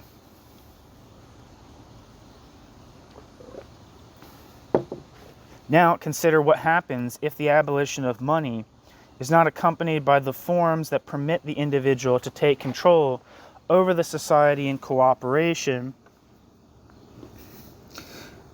with the other members of the society. He is then at the mercy of the society. He is personally and directly dependent on others. He can be completely controlled from the center. The development of the division of labor and so of industry is such that it becomes a small, tightly integrated cog in the larger whole. What is more, the lubrication of money is absent, so there is constant friction with peers, superiors, and inferiors. At all levels, dependence is personal, unmediated either by isolation or money. In the USSR, money exists formally, but is largely absent in money's content. The individual, as Gorbachev has pointed out and as sociologist Bamon, simply receives a nominal wage for turning up at his place of work. With that money, he cannot acquire an apartment, a car, or most consumer durables without being placed on a waiting list, and often he needs to belong to a particular institution with a particular status. Even food often falls in this category. At home, he is normally part of a housing collective that regulates his neighborly relations. At work, after work, and at sleep, the individual is regulated consciously and obviously by others. His conditions of existence at work are dependent on the goodwill of others around him. It does not matter whether he is manual or white-collar worker, a worker or an executive or the factory director, for in all cases the individual reports to others. Such a fine means little. The worker has to have a reward system that is more direct, such as being praised or denigrated by name on a poster.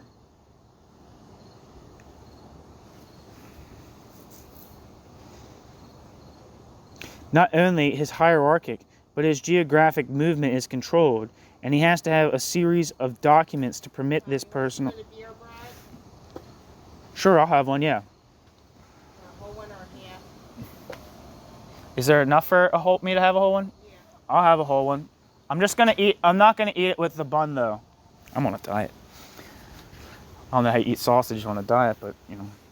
Integrated personal dependence transforms itself into bureaucratic relations for all in the society. Personal dependence of this kind is by its nature undemocratic. Atomization, then, is the condition of separation of every individual into a separate unit with apparent independence. Paradoxically, the conditions for such individualization can only exist when its contradictory nature is being torn apart. In order for atomization to exist at all, there has to be such a development of society that the individual is no longer immediately dependent on others. The result, however, is that the division of labor has itself become so complex that the real dependence of all members of society is total. The independence thus granted to the individual is illusory, and worse than illusory, in that it is his very illusory independence that compels him to conform to the wishes of those who control the society.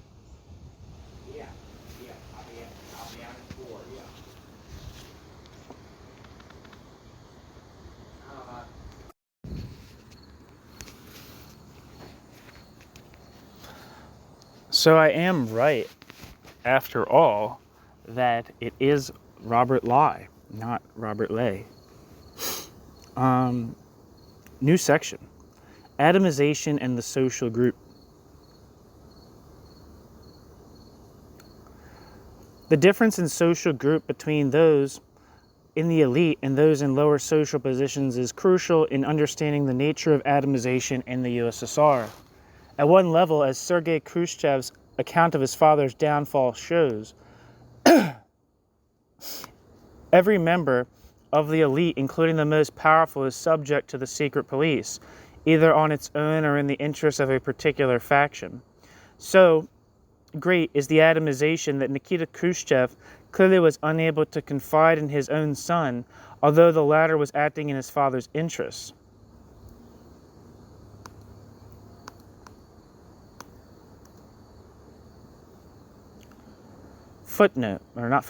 Wikipedia says, Sergei Khrushchev lived from 1935 to 2020 and was a Soviet-born American engineer and the second son of Cold War-era Soviet Premier Nikita Khrushchev with his wife Nina Petrovna Khrushcheva.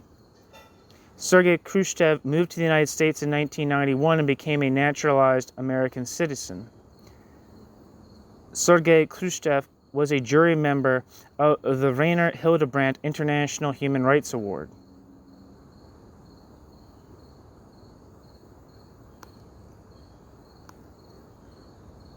Back to the text.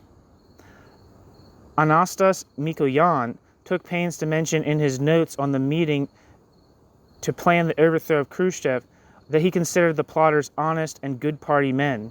He knew that they would search his wardrobe where he placed the document.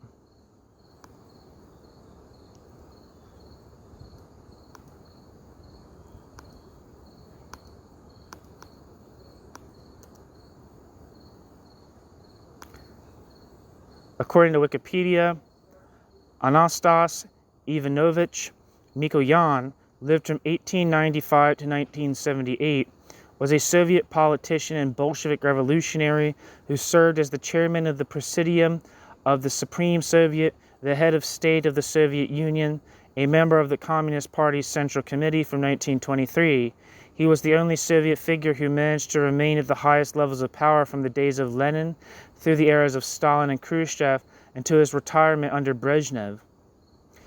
Anastas Mikoyan's legacy is that of a survivor, often described with the famous quote from Ilyich, bracket, Vladimir Ilyich Lenin, and bracket, to Ilyich, bracket, Leonid Ilyich Brezhnev, end bracket, without a heart attack or paralysis, end quote. An ethnic Armenian, Mikoyan joined the Bolsheviks in 1915 and following the October Revolution in 1917 participated in the Baku Commune. In the 1920s, Mikoyan was the party's boss in the North Caucasus. Mikoyan was elected to the Politburo in 1935, served as foreign trade minister from 1926 to 1930, and again from 1938 and during World War II, became a member of the State Defense Committee. After the war, Mikoyan began to lose favor, losing his position as minister in 1949 and being criticized by Stalin at the 19th Party Congress in 1952.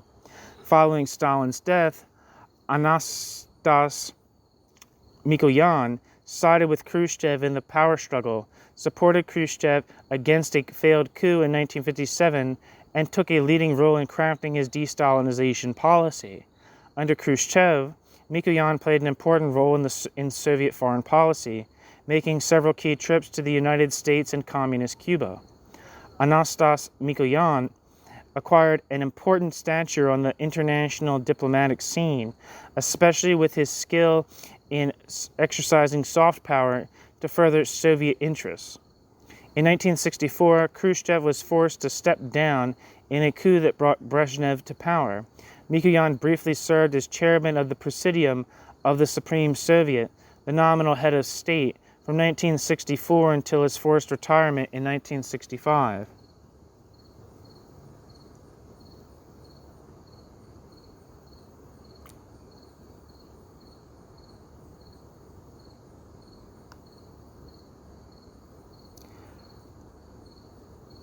Back to the text. On the other hand, the elite were in charge of the administration of the country. Under Stalin, they were subject to the leader and his entourage, but today the secret police cannot arrest a member of the party without the consent of the party. This provides some protection for the elite. The dependence of the members of the elite on each other is different from the dependence of members of the intelligentsia and the working class.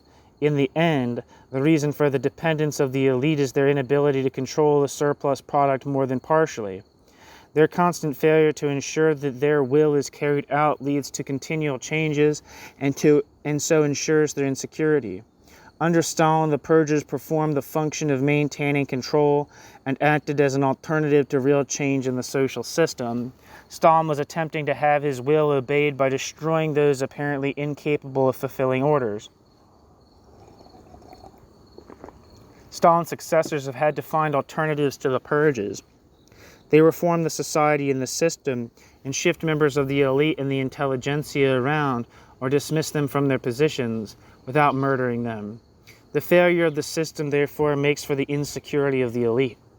In economic terms, their partial control over the surplus product means that they are less than a class and consequently have less security than a class in their social positions.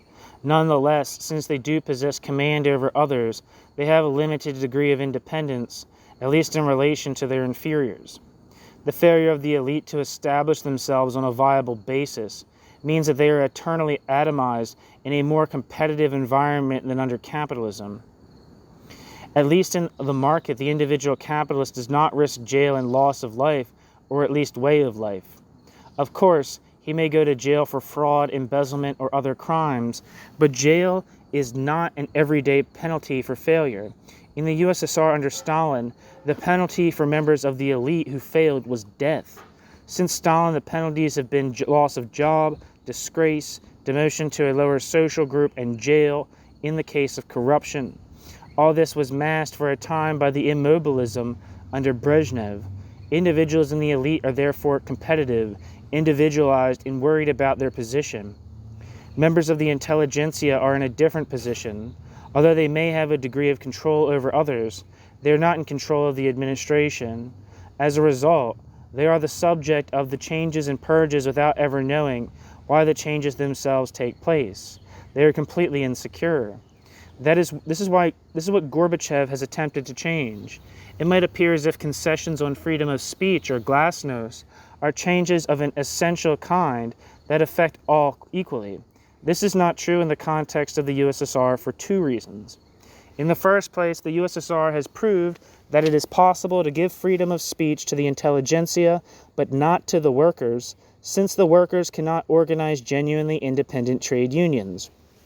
In the second place, the security of the intelligentsia is dependent on the extent to which they can speak their mind.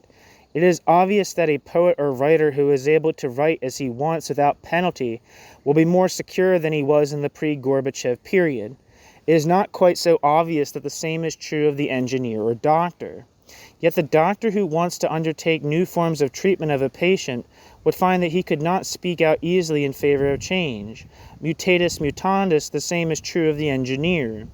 The worker's situation is quite different in that his free speech would involve the overthrow of the system.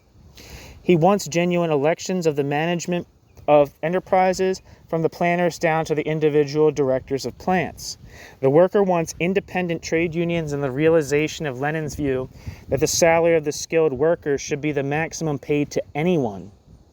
Today, these demands are being expressed in terms of greater democracy at the shop level, opposition to the anti-leveling campaign, and attacks on privilege, but not in any direct venting of workers' demands. The result is that the worker remains atomized under Gorbachev in much the same manner as before. The most important aspect, however, of the worker's atomization is that the worker's dependence is turned into a dependence on the labor process itself. The worker under capitalism is alienated both from the worker under capitalism's product and the worker under capitalism's work process, and so as a result is dominated by both. The worker under the Soviet-type system is also alienated from both, but the domination of the worker by the machine under capitalism is driven by the need for profit, whereas in the USSR there is no special drive or screen. The effect of the transparency of the system at this level is that it permits the worker to control his work process, or, in other words, to determine his own level of productivity with a given technique. As a result, his focus of struggle is around the technology and his conditions of production. Historically, this has tended to be an individualized struggle with management. Because the worker was unable to unite in a genuine trade union or any real collectivity, with his struggle had to be an individual struggle. The problem, however, is that the worker then tended to seek salvation in an individual bargain with the management over the labor process.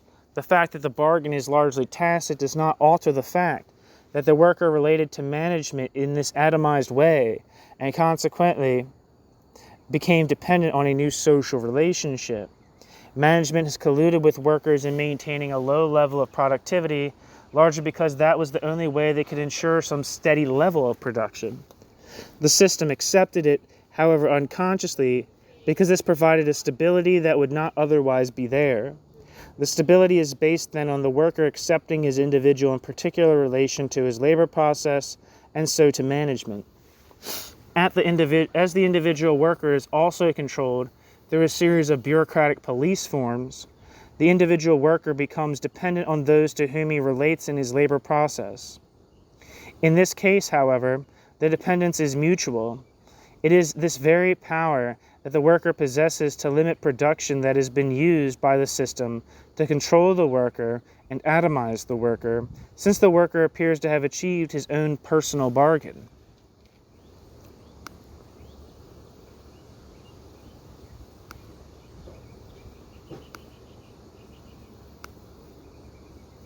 New section: the institutional forms of atomization. Atomization in the USSR may then be described as the process whereby the politically individualized person interacts with his bureaucratic dependents.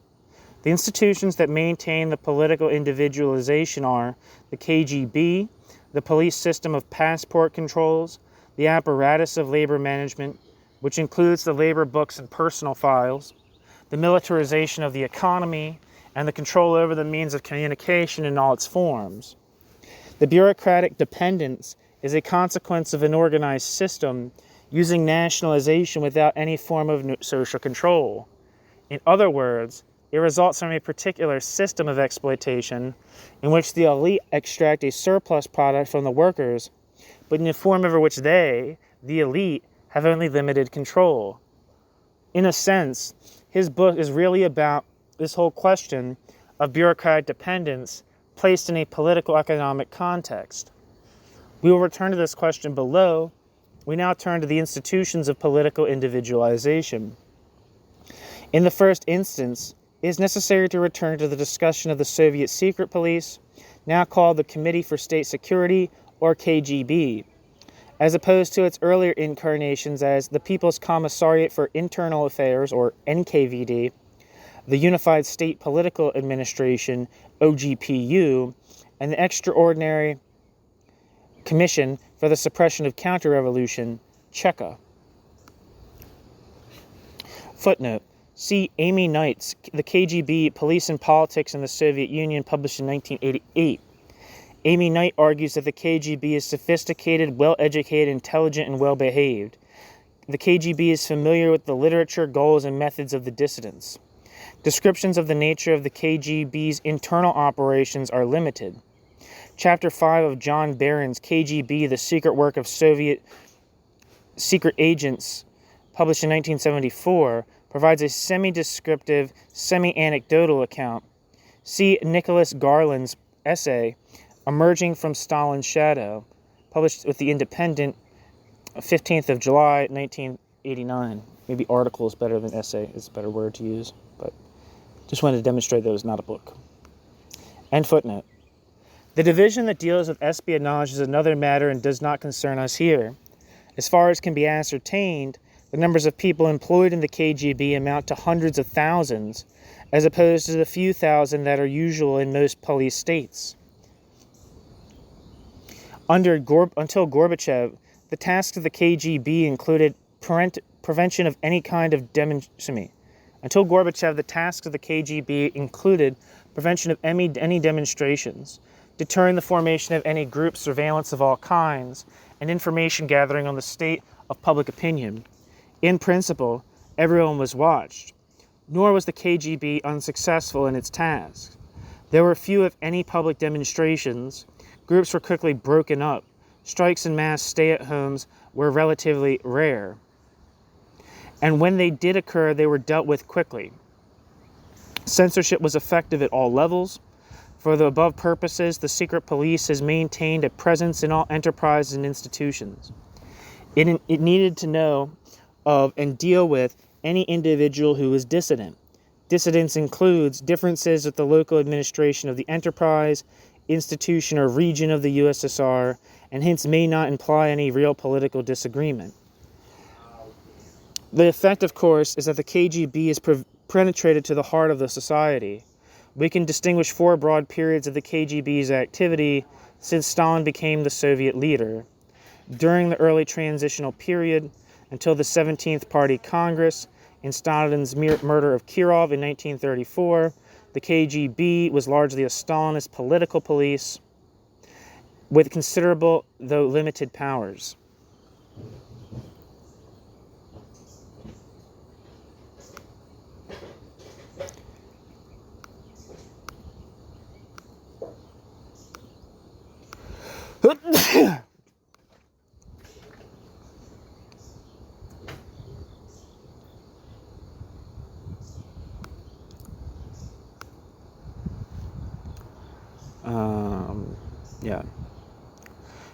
Wikipedia says the 17th Congress of the All-Union Communist Party Bolsheviks, popularly known as the Executed Congress, for the most part of its delegates were later executed during the Great Purge, was held during the 26th of January to 10th of February 1934.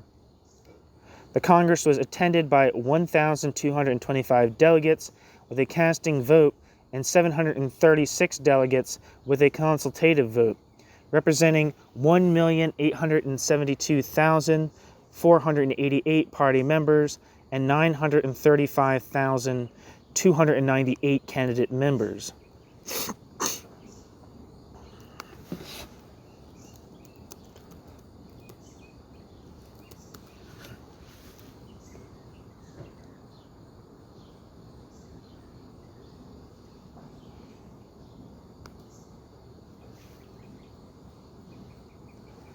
And Wikipedia says Sergei Mironovich Kirov lived from 1886 to 1934 and was a Russian and Soviet politician and Bolshevik revolutionary.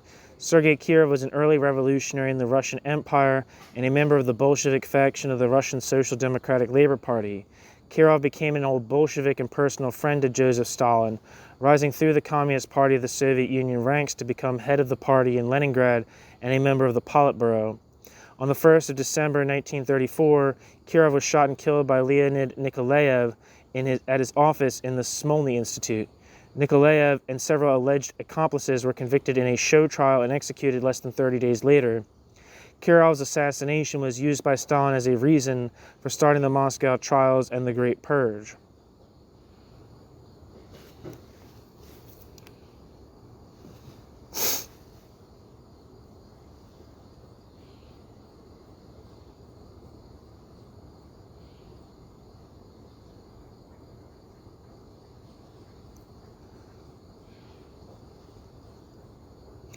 Back to the text. While it incarcerated and killed people, the numbers were small compared to the next phase. The deaths of millions as a result of the forced collectivization were not their direct responsibility. During the next period, to 1953, the secret police became the prime instrument of rule, administering vast labor camps essential to the economy. It was responsible for the death of millions through direct execution and imposition of intolerable conditions in the labor camps. In this period, it penetrated to all levels in the society, becoming a political police, economic controller, and pulverizer of the society itself. Under Khrushchev, it was radically reformed. The leading personnel were executed and its powers limited, particularly in relation to the elite. The new cadres were drawn from the Komsomol, which is like the youth part of the party.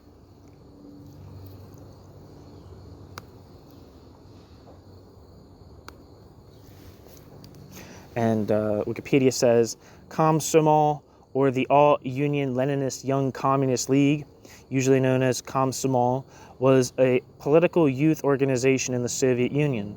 Komsomol is sometimes described as the youth division of the Communist Party of the Soviet Union, CPSU, although Komsomol was officially independent and referred to as, quote, the helper and reserve of the Communist Party of the Soviet Union, end quote. The Komsomol in its earliest form was established in urban areas in 1918. During the early years, Komsomol was a Russian organization known as the Russian Young Communist League, or RKSM. During 1922, with the unification of the USSR, Komsomol was reformed into an all-union agency, the youth division of the All-Union Communist Party. It was the final stage of 3 youth organizations with members of up to 28 to the age of 28, graduated at 14 from the Young Pioneers and at 9 from the Little Octoberist.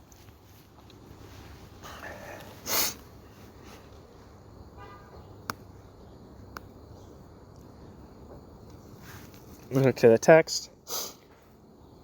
The KGB's role has become, or the secret police's role has become more subtle. The camps were largely, though not entirely, dissolved.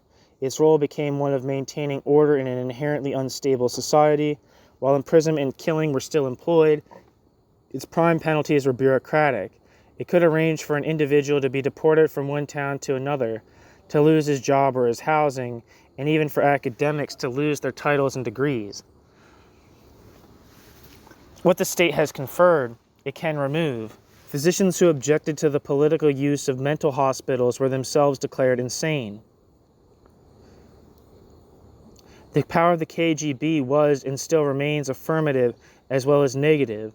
It could and did arrange for people to be promoted, obtain jobs, get scarce goods, and even get degrees in academic posts. While the power of the KGB was much less than under Stalin, it remained crucial to the stability of the society. The KGB accomplished its task through an enormous network of collaborators and part-timers. While many would not actually collaborate, few could withstand its pressure. The difference between the KGB and the political police and terrorist-type states, like the former regimes in Argentina, Portugal, and Nazi Germany, is that the political police and those dictatorial market regimes were actually operating on the margin of the society, a margin that might have been bigger or smaller in size. Contrast the word of one of the USSR's major writers, Bulat Okudjava, Okudzhava,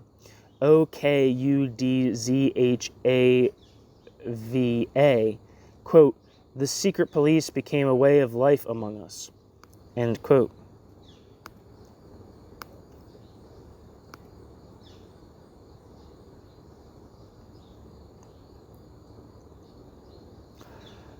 Bulat Okudjava, quote, "Spying among us is not a service but a form of existence, instilled in childhood not by people but by the heir of the empire," end quote. The author is discussing the Russian Empire, but the reference to the contemporary USSR is unmistakable.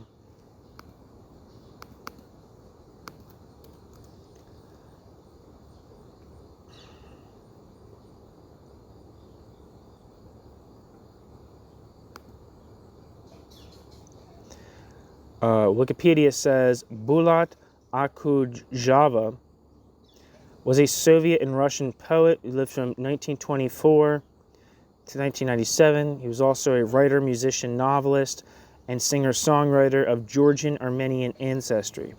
He was one of the founders of the Soviet genre called, quote, author song, end quote, or, quote, guitar song, end quote, and the author of about 200 songs set to his own poetry.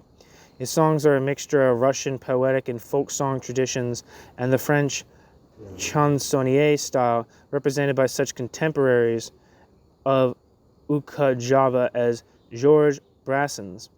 Though his songs were never overtly political, the freshness and independence of Okudjava's artistic voice presented a subtle challenge to Soviet cultural authorities, who were thus hesitant for many years to give him official recognition.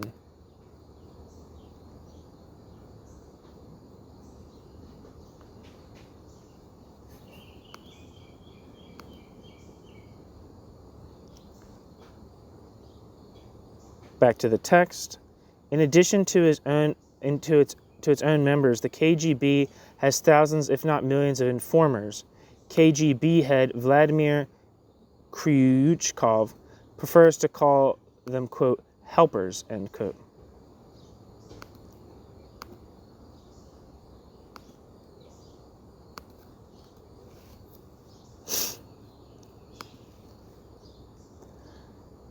Vladimir Alexandrovich Kryuchkov lived from 1924 to 2007. Vladimir Kryuchkov was a Soviet lawyer, diplomat, and head of the KGB, member of the Politburo of the Central Committee of the Communist Party of the Soviet Union. Initially working in the Soviet justice system as a prosecutor's assistant, Kryuchkov then graduated from the Diplomatic Academy of the Soviet Foreign Ministry and became a diplomat. During Vladimir Kryuchkov's years in the Foreign Office, Vladimir Kryuchkov met Yuri Andropov, who became Vladimir Kryuchkov's main patron. From 1974 until 1998, Vladimir Kryuchkov headed the Foreign Intelligence Branch of the KGB, the first chief directorate, PGU, During these years, the directorate was involved in funding and supporting various communist, socialist, and anti-colonial movements across the world, some of which came to power in their countries and established pro-Soviet governments.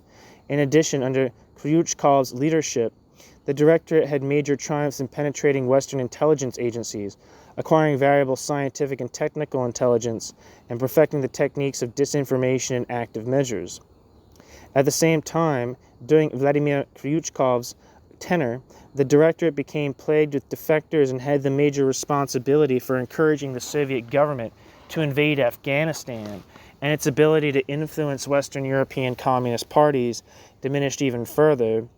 From 1988 until 1991, Kryuchkov served as the 7th chairman of the KGB. Kryuchkov was the leader of the abortive August coup and its governing committee. Back to the text. Boris Yeltsin, at a meeting of the Supreme Soviet in July 1989, said of the KGB, quote, "In my 10 years as regional party secretary, they did not catch a single spy. This is an army of thousands that informs on what is going on at the workplace. It is unacceptable in this period of democratization," end quote. Yeltsin. Footnote, Financial Times, 15th of July 1989, page 3. The occasion was the confirmation of Kryuchkov as head of the KGB. Yeltsin refers to the occasion in his autobiography as being based on his personal experience as party secretary in the Sverdlovsk region. See Boris Yeltsin, Against the Grain, published with Summit, 1990. End footnote. The exact numbers are unknown, but one author cites a number of sources putting the numbers, apart from KGB troops, at 150,000 technical and clerical workers and 1.5 million officers, plainclothes agents, and informers. Footnote, Alexander J. Motil, this article, Policing Perestroika, the Indispensable KGB, in the Harriman Institute Forum, August 1989. Motil argues in terms of a close relationship between the KGB and Perestroika. End footnote. Around the Minturn, there is the whole population to be informed on and leaned on to the point that they do what is required. An interview with Semi Chasny, Oganik, 10th to the 17th of June 1989, the head of the KGB in the period 1961 to 67, is instructive.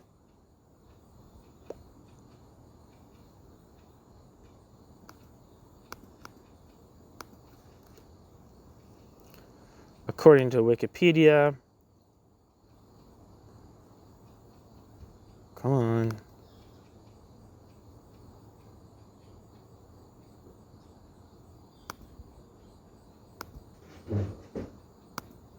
One second. For the love of Pete.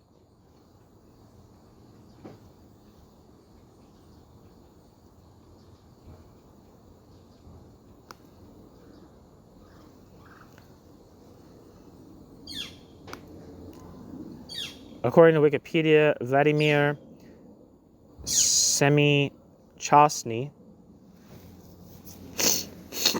lived from 1924 to 2001.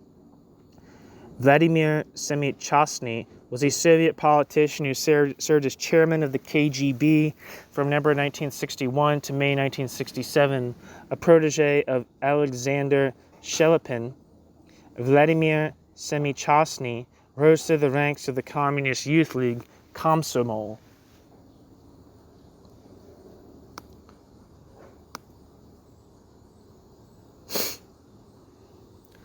After Brezhnev, back to the text. After Brezhnev moved Semi-Chasny, was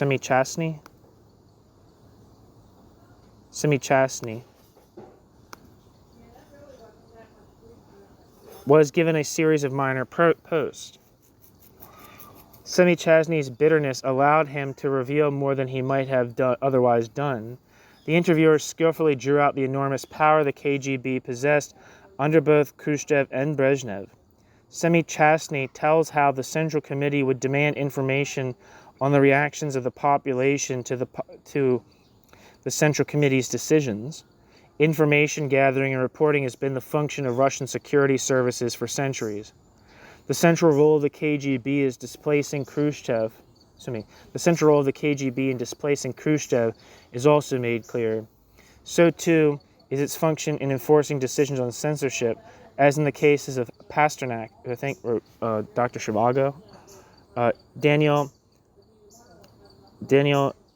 Siniavsky,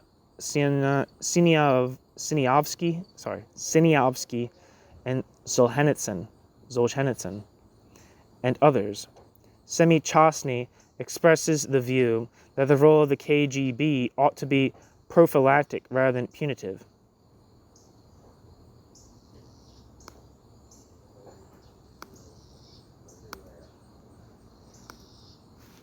Semi-Chastny's bitterness at being replaced by Andropov led Semi-Chastny to criticize Andropov for not doing something about the corruption in Uzbekistan and other areas, as well as in other spheres such as the Ministry of Internal Affairs.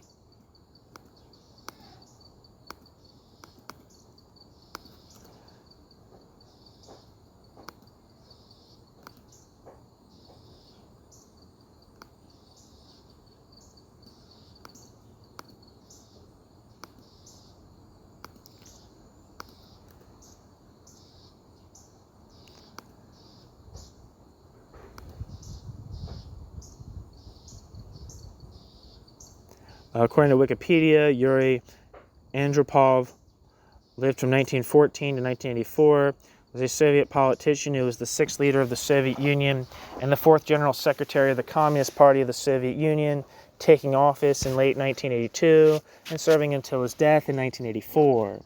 Earlier in his career, Andropov served as the Soviet ambassador to Hungary from 1954 to 1957. During this period, Andropov took part in the suppression of the 1956 Hungarian uprising. Later, under the leadership of Leonid Brezhnev, Andropov was appointed chairman of the KGB on the 10th of May 1967. After Brezhnev suffered a stroke in 1957 that significantly impaired his ability to govern, Andropov began to increasingly dictate Soviet policymaking alongside Foreign Minister Andrei Gromyko, Defense Minister Andrei Grechko, and Grechko's successor, Marshal Dmitry Ustinov. During Brezhnev's death on the 10th of November 1982, Andropov succeeded him as General Secretary and, by extension, as leader of the Soviet Union. Subsequently, Andropov sought to eliminate corruption and inefficiency in the country by criminalizing truancy in the workplace and investigating long-time officials for violations. Yeah? Oh, sick. Awesome. I'll be in. Subsequently, Andropov sought to eliminate corruption and inefficiency in the country by criminalizing truancy in the workplace and investigating long-time officials for violations of party discipline. Under Andropov's leadership, the Cold War intensified while the regime struggled to handle the growing crisis in the Soviet economy. Andropov's major long-term impact was bringing to the fore a new generation of young reformers as energetic as himself, including Yegor Ligachev and Nikolai Ryzhkov, and most importantly, Mikhail Gorbachev. Upon suffering kidney failure in February 1983, Andropov's health began to deteriorate rapidly. Andropov died age 69 on the 9th of February 1984, having led the country for about 15 months.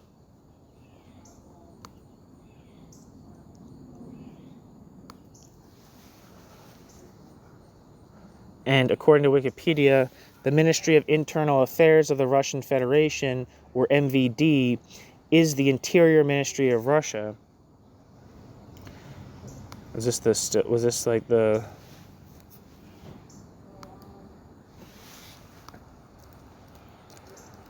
See if anything comes up. Okay, there we are. Ministry of Internal Affairs, Soviet Union.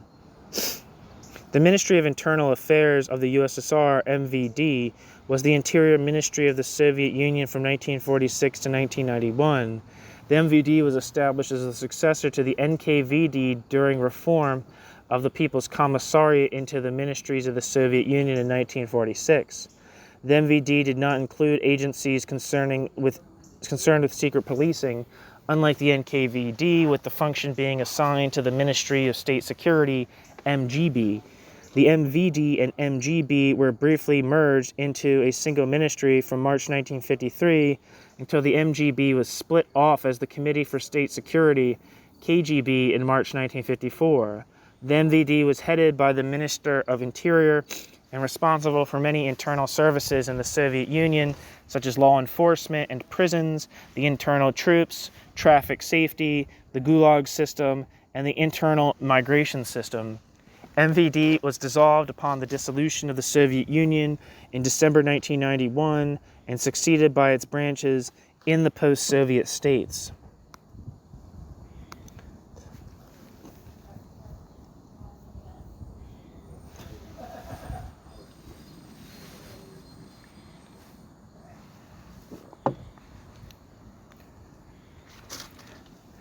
The point, however, is that Andropov, according to Semichastny, and to know all about the corruption. The point, however, is that Andropov, according to Semichastny, had to know about all the corruption. Implicitly, he is arguing that Andropov did nothing about it because he did not want to risk the consequences of decisive action. Oh. Sorry, there was something on my leg that tickled me, and it was my shirt. I thought it was a bug. It freaked me out. In fact, however, it was knowledge of the corruption of the highest levels that permitted Gorbachev to purge his opponents very rapidly. No doubt Andropov would have done the same thing had he been well enough. The KGB, then, is the prime institution of the state. It gathers information on the nature of public opinion and on the views of crucial individuals, and as a result necessarily gathers information on the real state of the economy. It alone knows the fine details on the standard of living, levels of employment, and economic problems of Soviet Soviet society. Where am I?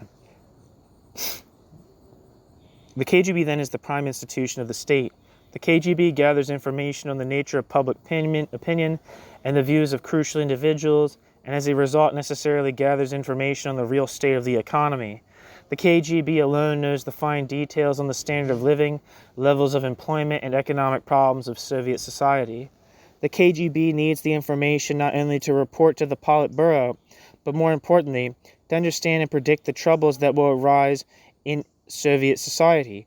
If the KGB is to be prophylactic, to use Semichastny's word, the KGB needs to have a full and complete understanding of the pressure points of Soviet society. In that way, the KGB can avoid riots, demonstrations, and strikes. The KGB prevents riots, demonstrations, and strikes, in the best case, by targeting the dissident individuals in the weak spots of Soviet society.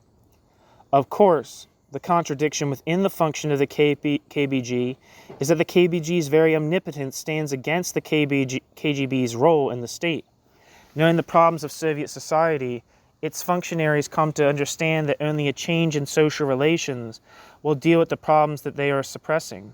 From being a tool of the elite, they become the controllers of the elite, since they alone possess both the information on the state of society and the means of blocking or promoting change.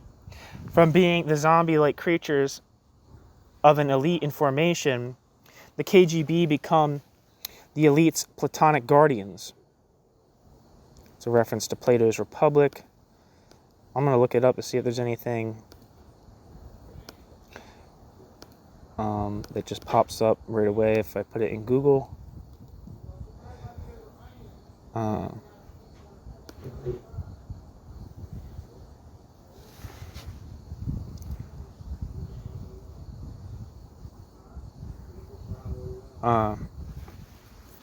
Wikipedia says Plato's ideal rulers are philosopher kings. Not only philosopher kings the most wise, but philosopher kings are also virtuous and selfless.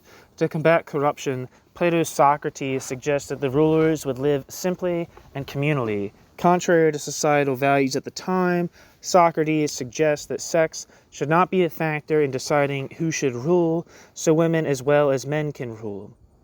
Socrates proposes that the guardians should mate and reproduce, and that the children will be raised communally rather than by their biological parents. The children's biological parents will never be known to them, so that no guardian will prefer his or her own offspring over the common good. The children of the guardian class will be tested, and only the most wise and virtuous will become rulers. Back to the text. At that point, when it is apparently in charge of the society, the KGB becomes the society, and so falls apart. In plain English, the members of the KGB are in a position to perceive the developing tendencies in the economy and society, and to estimate the likelihood of their success or failure. Different sections and individuals take up different political positions depending on their intellectual viewpoint and their social position.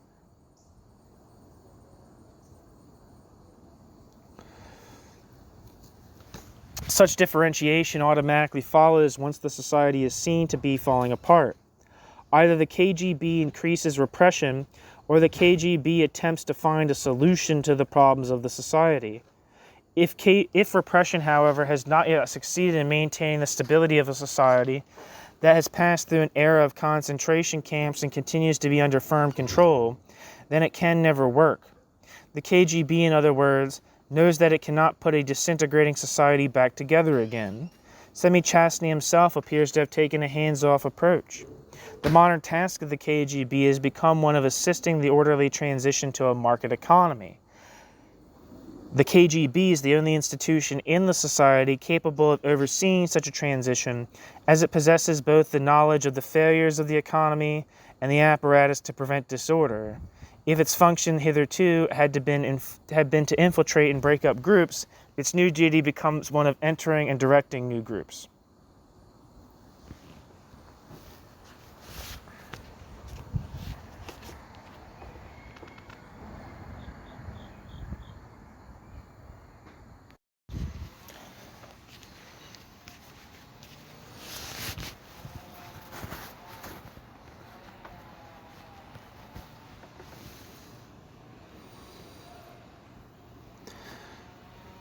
The functions of the KGB have become more subtle over time. First it arrested and killed, then the KGB intimidated and controlled, while today the KGB watches, guides, and controls as required. Arrests, intimidations, and killings are still used, but discriminately, or because some section of the secret police is too stupid or untrained to use the alternatives. The regime is playing cat and mouse with the Popular Front organizations. On the one hand, their members have been elected to the Congress of People's Deputies, while on the other, they are kept under control.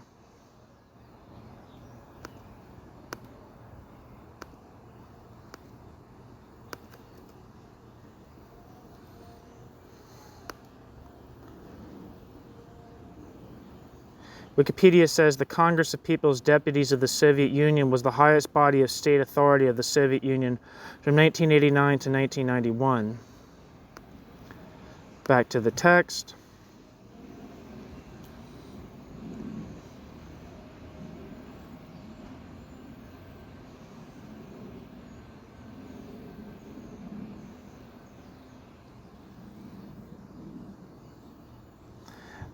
Formerly, of course, such organizations would not have been permitted to exist, and such organizations' members would have received long sentences.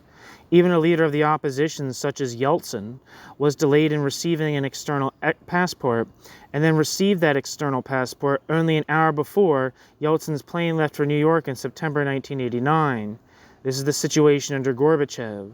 Linked to the KGB, but organizationally separate, is the apparatus of censorship. This was officially abolished under Gorbachev in 1985, but now functions through editorial control and the relations of the editors to the relevant party committee. The censor formerly occupied an office in every publication and other relevant means of communication. While the horizons of what can be published have been widened, the control has remained, and it is now clear can be reimposed. It is useful to look at causes of victimization under Brezhnev to illustrate the argument. Consider the case of a worker at a combine harvester factory. E. Kusalov.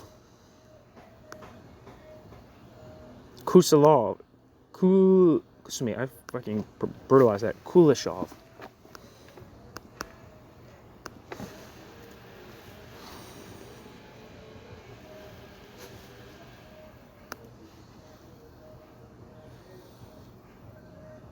Not seeing anything for this person, but Kuleshov tape recorded from Western radio broadcast a reading of Solzhenitsyn's Gulag Archipelago, and the KPG came to discover this infraction.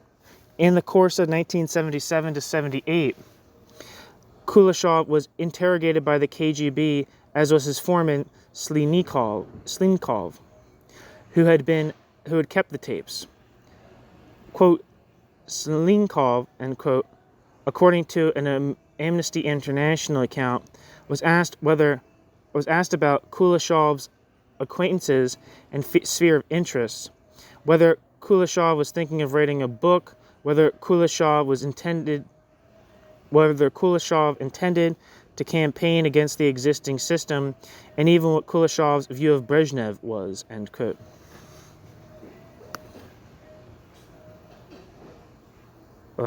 Footnote, Chronicle of Current Events, number 51, Amnesty International, 1979.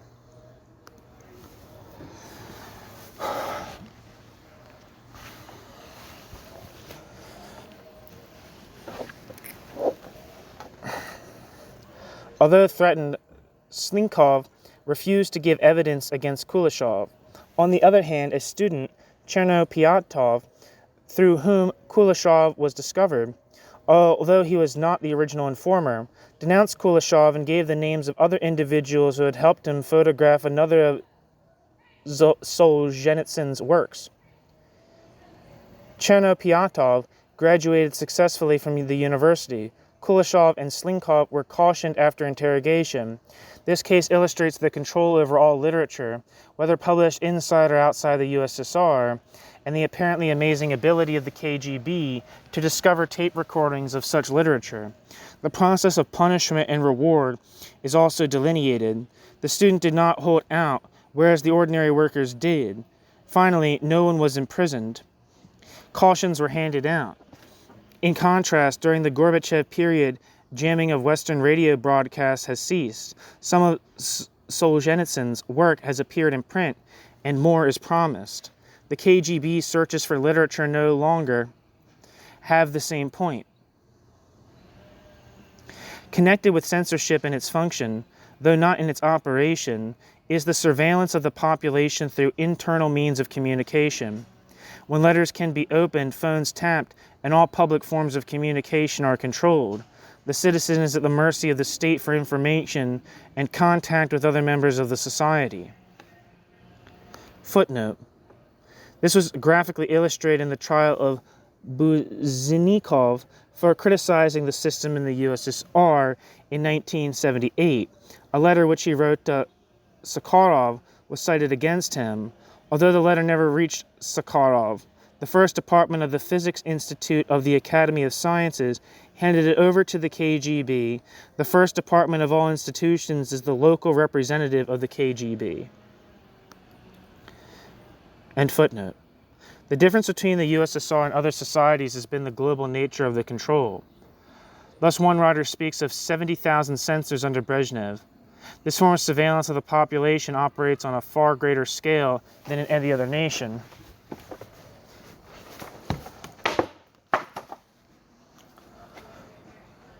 Than in any other state. There is a whole department that deals with the opening of letters on a mass scale, largely mail received from abroad or being sent to foreign countries. Internal mail surveillance is also standard, but not blanket.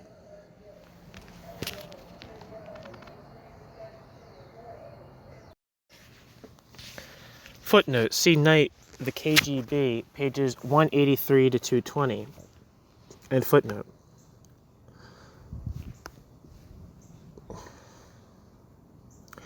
A third form of control has been geographical.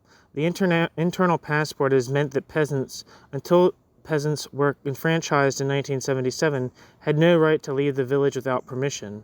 Of course, no one else had the right to leave their place of residence either, but at least with a passport, temporary visits were possible and ways of evasion could be found. Gorbachev has not changed these controls at all. These controls amount to a form of control over movements such that individuals cannot migrate to more desirable towns, although movement to less desirable locations is possible. The effect has been, in part, to reduce mobility and so knowledge of events in the country and the world. Such restriction has prevented organization across towns and villages. It has provided the organs of power with a method of dividing the populace between the better off and the less privileged. This is to be discussed below in connection with the divisions within the workforce. The KGB has the function of deporting from one town to another the unfortunates who fall foul of the regime. Yet another aspect of state domination over the lives of individuals is that over the place of residence. Not only can people only reside in the town where they were born, or permitted to move, but their flat is normally allocated by the local council and watched over by a committee of residents. It is easy for the KGB to insert itself into this situation if it requires. The final form of work has been that over the workplace. The final form of control has been that over the workplace. As Yeltsin remarked above, where the KGB normally has its representative. In addition to the labor book, where details of the nature of the work and employment are recorded, there is the personal file, which records misdemeanors and more serious offenses. Since both the labor book and the personal file follow the worker throughout his career, he is effectively deterred from forms of action that would affect his position in a negative manner. Technically, the worker has had the right to strike throughout the Soviet period, but in practice, workers were prevented from exercising that right through forms of repression, including incarceration and even shooting of strikers. The Gorbachev decree legalizing the right to strike under certain conditions has not given workers any more rights than workers had before, but the Gorbachev decree but it can be argued that the workers cannot be repressed if workers follow the rules. The new question is the nature of those rules.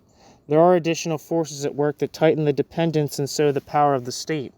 The enormous size of Soviet enterprises and their subunits, the centralized nature of industry, and indeed of the economy, and the communal or at minimum close-knit nature of life in Soviet apartments and apartment blocks makes the dependence of the individual unique in its directness. It is not necessary for the state to enumerate the population since everyone is contained within the economic system. That is why those who do not work are declared parasites. By doing so, they are opting out of the system. They are not controllable in the same way through the same pressures and so must be dealt with through the judicial system. In fact, a moment's reflection will show that the centralization and large size permit easier control from the center. It is obviously easier to deal with a small number of units that can be policed internally very easily because of the close relation of everyone within the unit. But it is one thing to police and it is another to ensure that the unit functions efficiently. In fact, under these circumstances, the two stand opposed. The atomized worker has no interest in performing efficiently.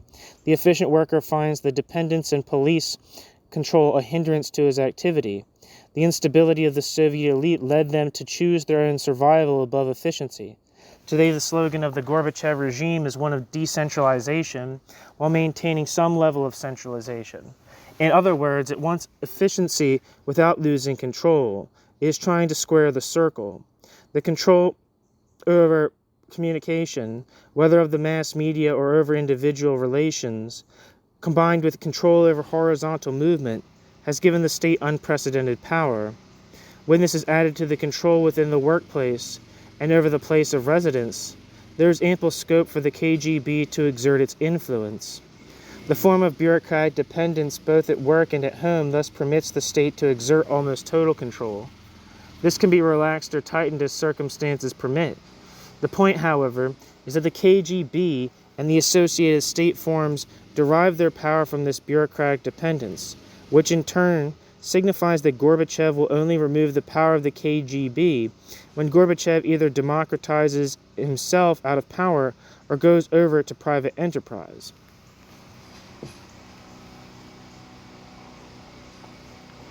New section.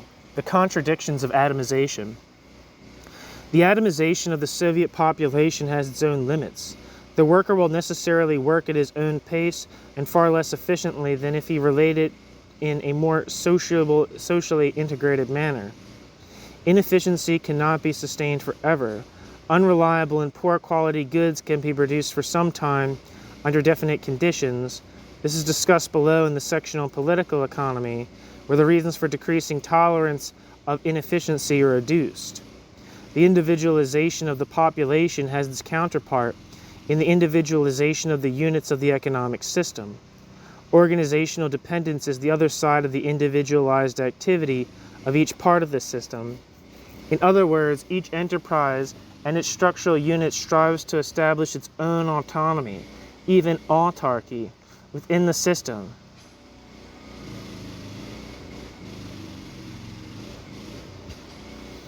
I want to repeat that because that seems important for deciding whether the USSR is capitalist or not. In other words, each enterprise and that enterprise's structural units strives to establish its own autonomy, even autarky, within the system. It has to do so in order to survive under conditions where its suppliers are unreliable and the demands for its products are unpredictable. From this point of view, every unit's necessary tendency to autarky is an understandable and essential means of survival. The atomization of the worker creates a situation of uncertainty and uncontrollability within the system. Every enterprise develops its own system of relations with its workforce, which has to be protected to ensure the optimum output under unpredictable conditions. The paradox is that maximum output is attained through minimal dependence on a system that tries to hold all units directly in a centralized mechanism. Complete dependence on the organizational structure leads to maximum autarky. The effect, for example, of hoarding labor and raw materials is to compel the center to establish stronger centralized control. The dishoarding of raw materials puts the enterprise in the unenviable position of complete dependence